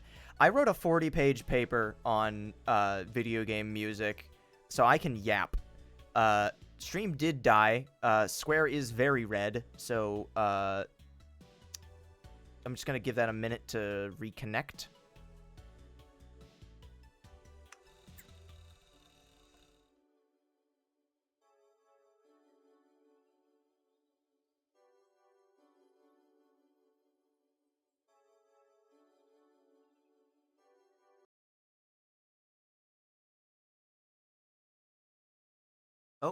Square's green again.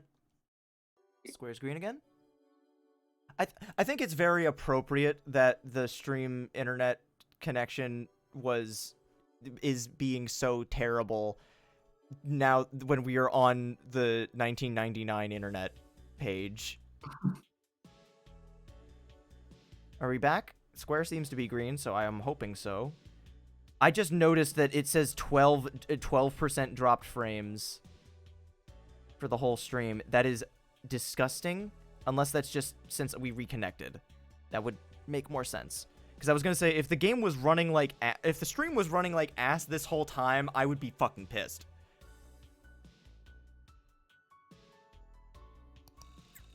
The VOD will be continuous, though, because I have the recording going.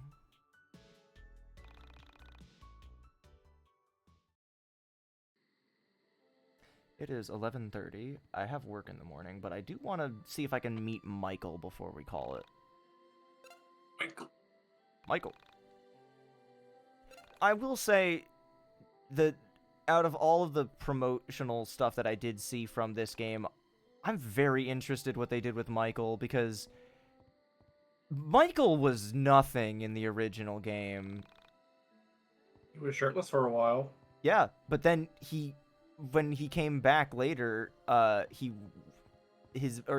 you used him in battle after he became enlightened, that didn't affect anything, and it probably really should have. Yeah, Dachi, exactly. That's the same way of saying.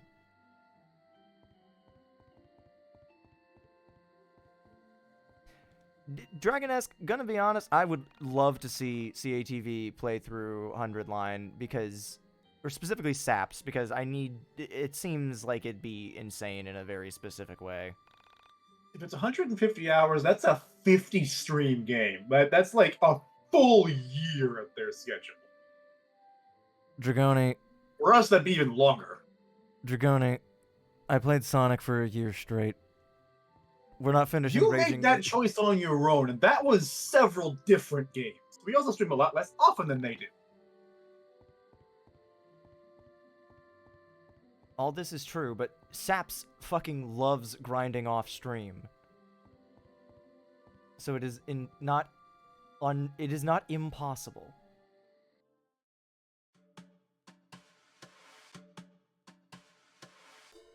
I don't know enough about 100 line to really comment, honestly. There's a lot of game in that game. I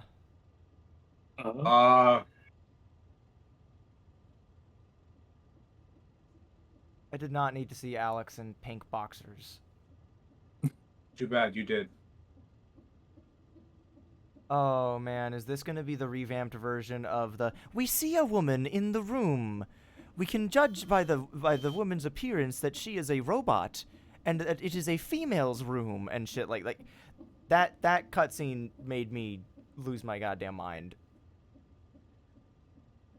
It would be moving it earlier, but if they were doing shit in that cutscene that made it actually interesting, I would be very interested to see what that is. Cool. That's fun that they integrate the motif here. Yeah, that too, Dragon-esque, but that cutscene was one of the things I remember from Snaker's video where he was like, this is one of the worst things ever about it, because it's like, stop telling us shit. It's a visual medium. We can see it. But, like, I don't know. There's a lot.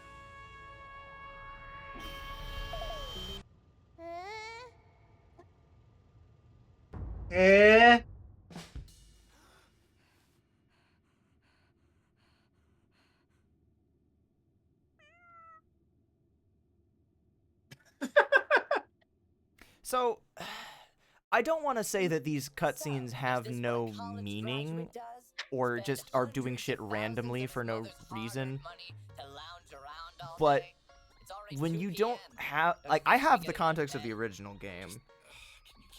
I don't know if I like what they do for the narrative as a whole yet. Presentation-wise, they're fucking great. I feel like this is something we're gonna have to examine as a whole, the whole Yeah. IV update. Yeah, I'm willing to, like, I don't feel badly about them. I'm just kind of conflicted about how I do feel about them, because I like the way they're presented, but I don't know if they're really saying much. If you had seen her being pulled out of the elevator, you'd have known she was gone. I don't know, but it does lay into the idea of Alex thinking through shit and overthinking shit, and I feel like that's kind of neat, you know? I understand, but maybe when you've mustered up some... Yeah, like, that's the thing, is that when I was, from what footage I was seeing from the trailers and shit, I was trying to place, like, it was kind of interesting trying to place some shit relative to what I already knew about the narrative, and I was like, oh, that's interesting. I like the way that they kind of foreshadow that. Like, I saw it for the first time during the Golden Alpaca cutscene in 1.25, when we played that. There were some, like foreshadowing things that I appreciated in that cutscene, because I knew how the game ended, and I knew how things went later. But without that context, I don't know how I would feel about it, but with that context, I'm trying to interpret some things with... I'm gesturing a lot with my hands, and it's not going anywhere. But, like, I'm...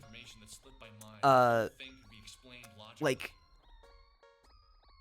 I want to... I'm trying to interpret the scenes now with my knowledge of what it was previously, and I'm not really... Not much is really clicking yet for me. I'm willing to say that there's going to be some degree of changes down the line, but, like, it makes me... I don't know. Yeah, Mush! That was pretty funny. Because I had heard about it, and I was gonna break that news to you specifically because we played through the whole Resi series together. I was trying to surprise you specifically with that, and then you just dropped that on stream, and I was just like, ah! Did you ever get that? I think they call it an earworm or whatever. But this isn't really the catchy kind of song. This is that sort of thing. It's pretty good, but some of the lyrics are a bit weird. How did they go again? I think you have the wrong number. If I could remember the lyrics to Patrick's, like, song that he did in that one episode of SpongeBob that was so awful it burned down all the radio towers, I would have done the lyrics there, but I can't. Yeah, Vin, one of the things that when I was initially playing, especially because we had just finished Undertale, is that Undertale has a lot of things that changes as you go through the story, or depending on what choices you made, and a lot of the little details in 1.25 didn't change as we went, or if they did, they were bugged, or they were bugged so that they wouldn't change. And there should have been... Hi there. Like, there are things where I was... Like, I wanted to give the game... to look at the game and look for cool things that lay into the original, like, lay into a new interpretation. But, like, there was so few things that were meaningfully changing. Like at some point, Alex hops dimensions. That's, like, the part of the whole point of the final thing, where it's like, you know, I think it would have been effective if they just started changing shit in the overworld without drawing any attention to it. Like, change the color of a house, and then say, like, the NPC outside says, like, I can't wait to repaint my house tomorrow, and then you come back the next day and it's the same color it was initially. Like, that shit like that would be fun to... Like, fun things to fuck with you, even if they don't have any significant lore. I don't know. Look in front of Alex's door, then. Did one of the signs... Did the controls change? Or does Matt have new stuff? This is not. This is in front of the house. This is not in front of the door. It's like the bushes there. Are they a different shape? Or like his room door. Oh, the text can change sometimes. Okay. little changes like, yeah, like that's fun. I think that's fun. Like not drawing attention to small changes would lean into the kind of original idea that they had. I'm saving my game a lot. I hope it's not too annoying. To save frequently. But like after last time, I kind of need to. I would rather you save every 5 minutes than to redo an extra 20, redo a whole half hour.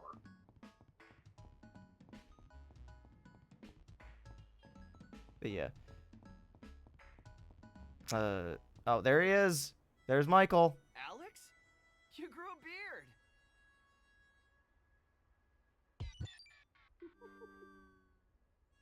As the young man got closer, my bewilderment grew. Bewilderment. His name was Michael. My bewilderment grew kid. as I looked at Bit this younger guy than me. I actually know. Usually worth a laugh or two. My hand covered my eyes to block the sunlight to see him better. Michael is imperceptible due Thought back to a the lens last time flare. I'd seen him. For some reason, I couldn't place any memories of him since before high school. But I knew I must have seen him since then.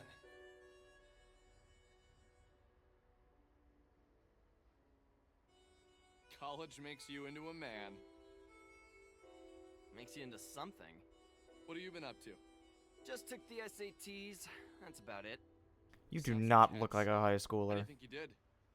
I was on the edge of my seat the whole time. But then I realized how uncomfortable it was to sit at the edge of my seat, so I sat normally. What? Just a little joke. I think that was from the Anyway, you original, look but I good. do like that. Well, maybe a few pounds Change heavier. or that line, Guessing like you didn't just. major in exercise science. Dude, he looks fine. Funny. Liberal arts. Great. What do you do with that? Have any fun plans? Mush, for I the just summer? noticed that too. That's gonna bug me. Just got back yesterday. I mean, I think when Alex's sprite is on the left side of the screen, I think the text on his shirt is isn't Have you ever mirrored. heard of urban exploration? There's this great website called www.onism1999.com.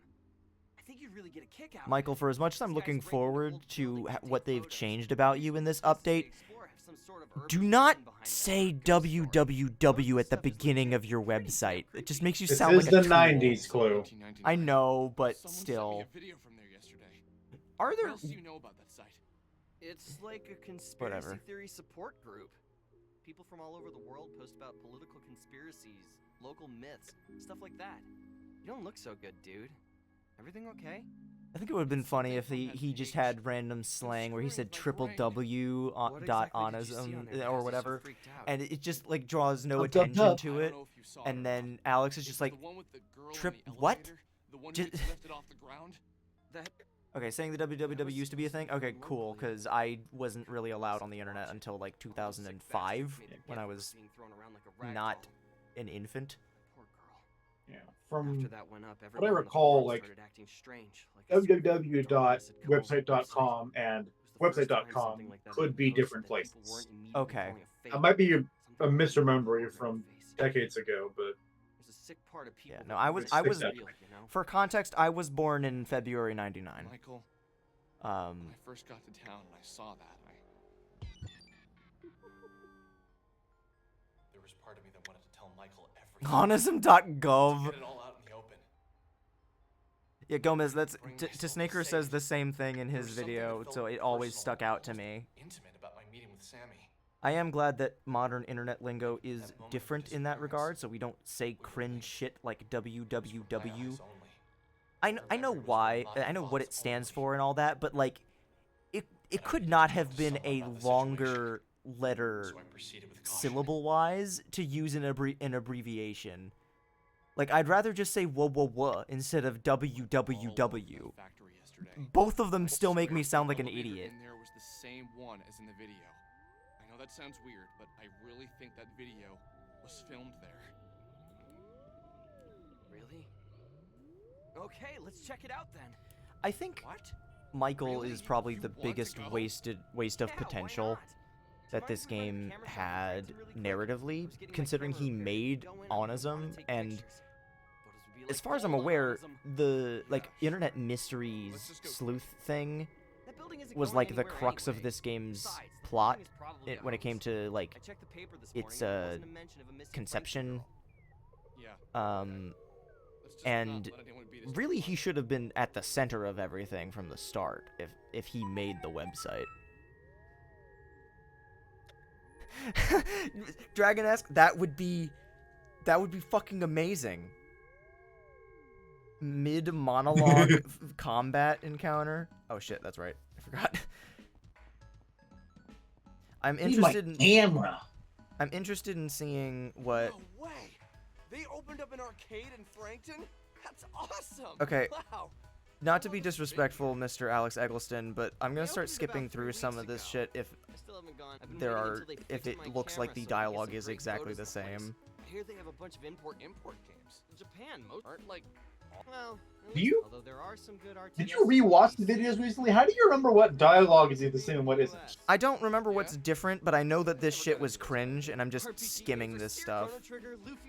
Yeah, no, this is all the same. This is a bit cringe, maybe. Yeah, like the scene with Michael was obviously new, and the presentation of the scenes with what's his face, with not Vela, Sammy. Those scenes were all different enough in presentation that I wanted to like, you know, but like all this was, yeah.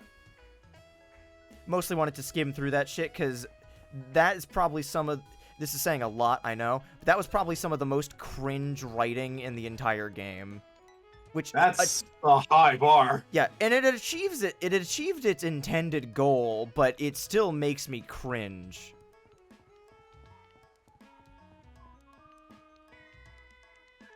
I mean,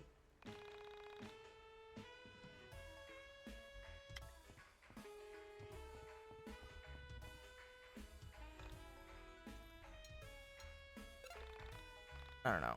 I personally never really found that to be a great indication that we were out of time, so much as it like displaced in time, so much as it is just an anachronistic error, because like there are a lot of pieces of media that will just do that and place like there are a lot of movies that emulate the style of the 80s that do a needle drop from 1987, but the show or the movie takes place in 1983 or something like that, and it's usually something that's not done with any degree of like thoughtfulness, and the rest of the game doesn't do enough to indicate that anachronism is intentional.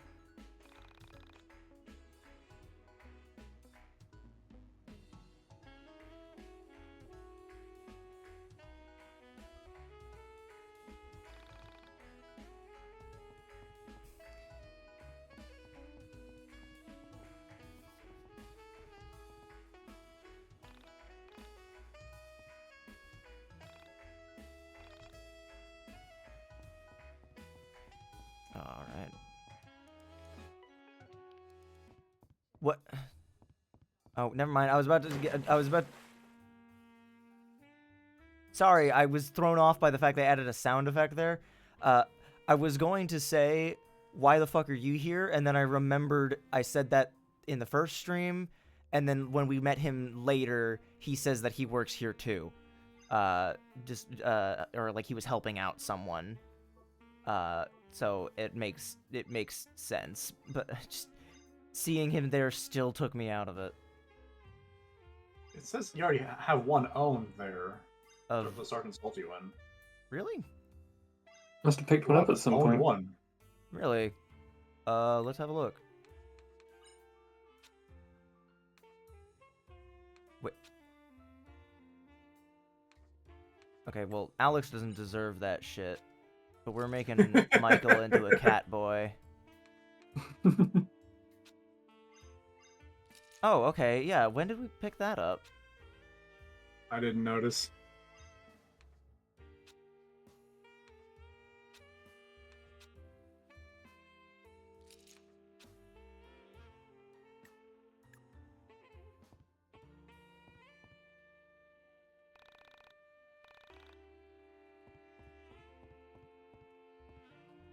I think if they were trying to make something Hang on, did she... She did! She moved out of the way when she saw that I was trying to make my way down the aisle. I mean, her model is now stuck there, but that's a cute little attention to detail.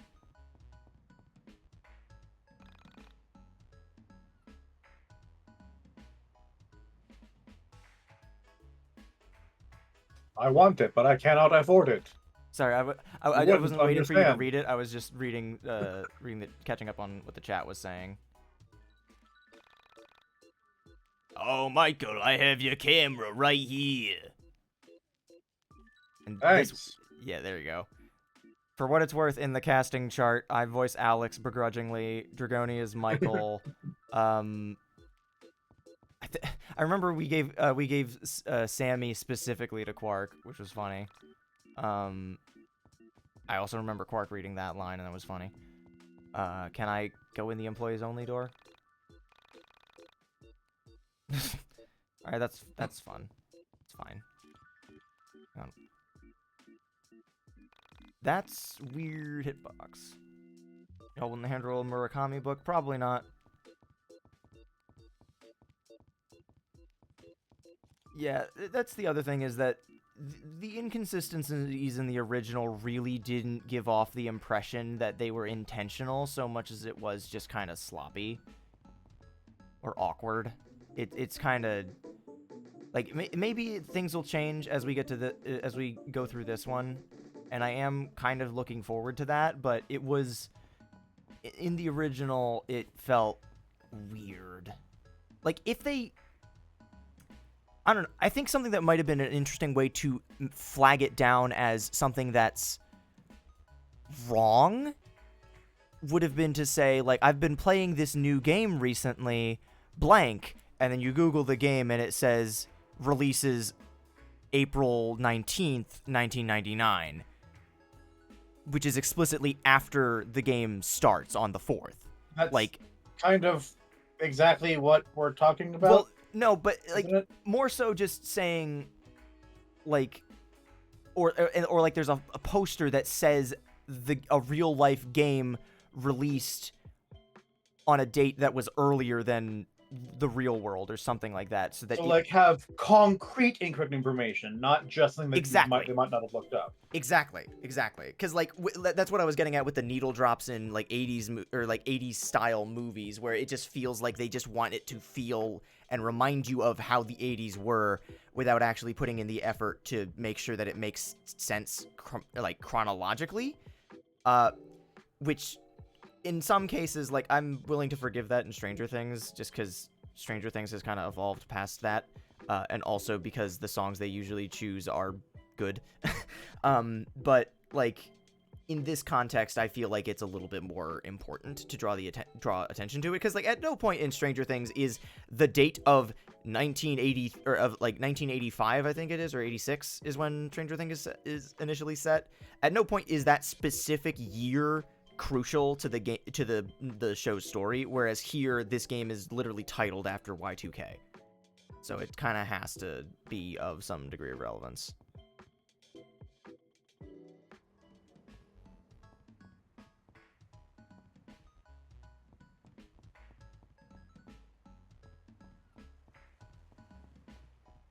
All right, let's just make our way to the factory, I guess. Yeah, it's I don't. We could probably start next time by going to the factory instead of. I don't know. I feel like that's a kind of a nice, like, way to, like, nice event to start stuff with, as opposed to ending on that, because I don't know. I just don't want to spin my wheels for too long.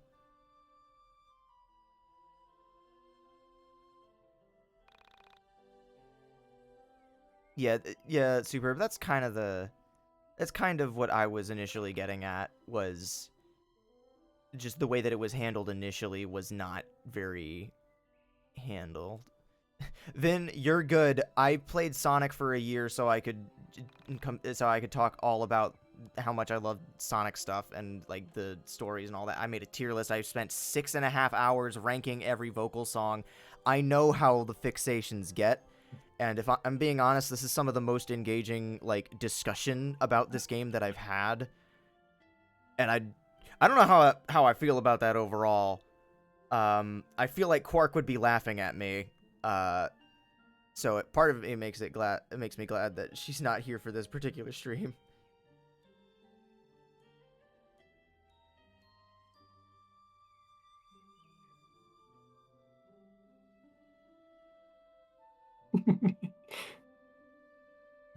I'll laugh at you for her. Huh. Huh. Huh. Huh.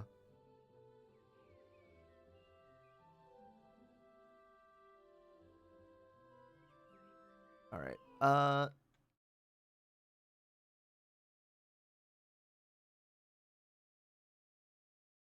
Yeah, like, Superb, I think ultimately if this was how the game initially released, I think the game would have gotten some criticism for being a little bit out there and a little bit weird or whatever.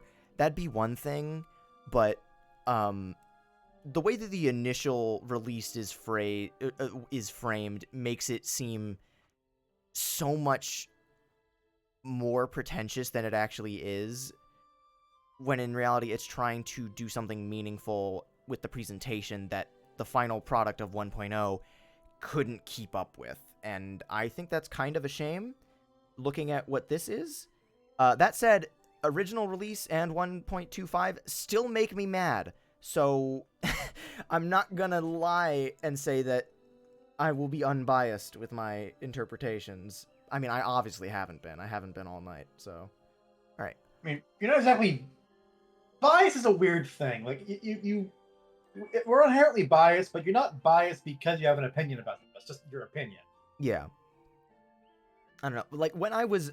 at the outset of returning to this game, I was initially going to say that, that if the game wasn't interesting enough to warrant a return after the first stream, like, I said I've said at multiple points that I hoped that when we returned to this game with the 1.5 update, that it would be just kind of okay in a less interesting way, so that I could comfortably just do it as a one-off stream to revisit it and then move on, because I didn't really want to engage too much more with it. But I am interested in seeing what it changed now, and I think that says something about the current quality of it. So...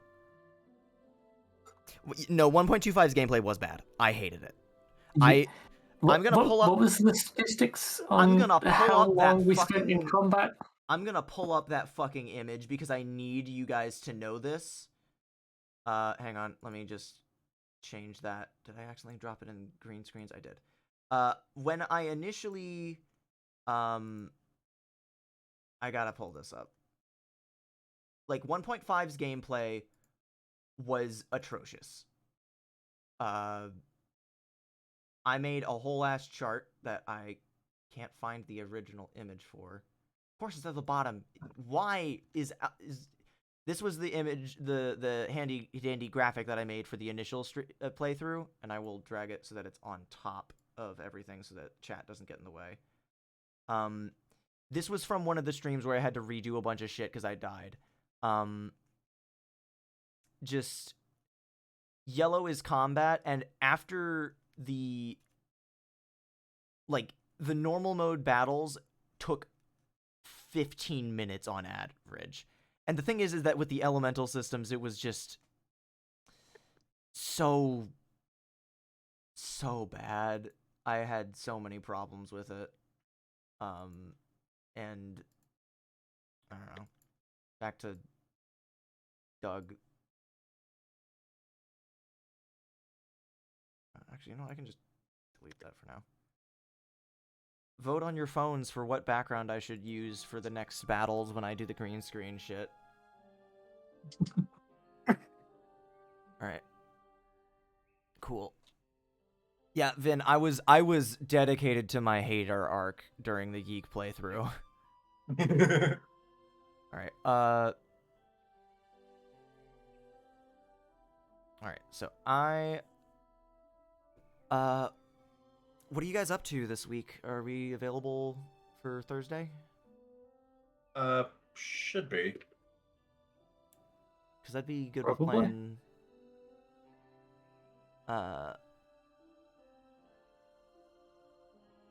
Cool.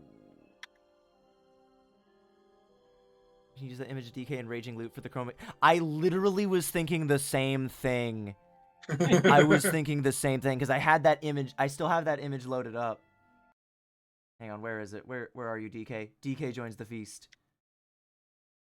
There he is. That's gonna be the chroma key for next time. That'll be great.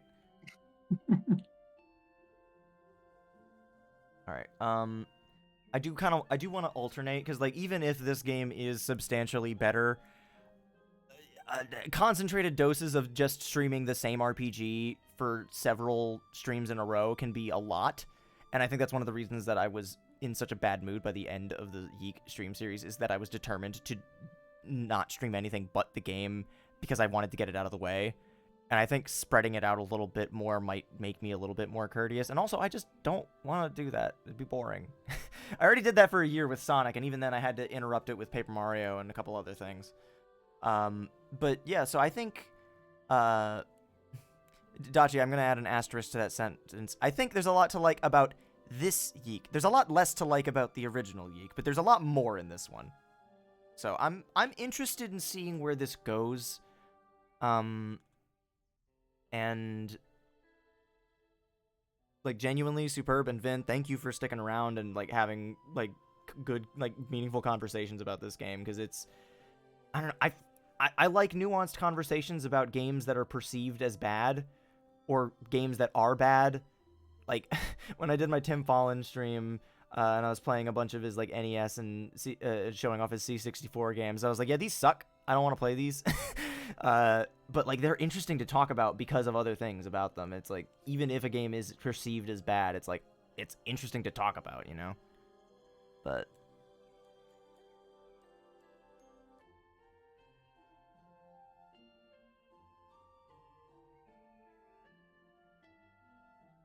yeah. I would still argue that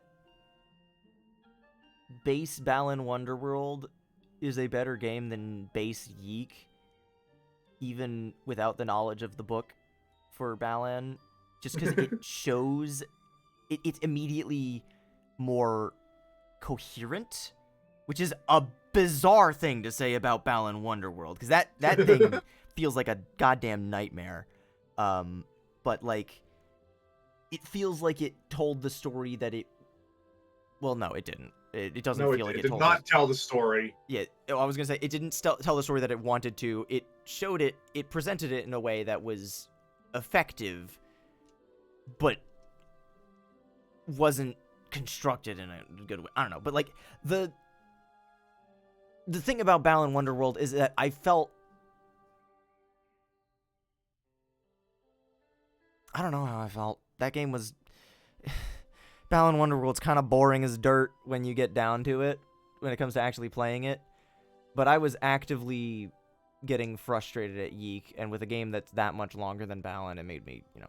That said, even if this game turns out to be really good, I refuse to make YIIK my #1 most streamed game in terms of VOD hours. So tune in for a second Breath of the Wild playthrough next year, so I can, you know, break that stream count thing. Anyway, we'll catch you on Thursday for maybe DK Bonanza, I think, depending on how we're feeling. Yeah, cool. Thanks for hanging around, and catch you all later. Good night. Good night. Bye-bye. No one wants to be the YIIK guy. I'm glad that even YIIK fans feel the same way. Good night, everyone. Bye-bye. Bye.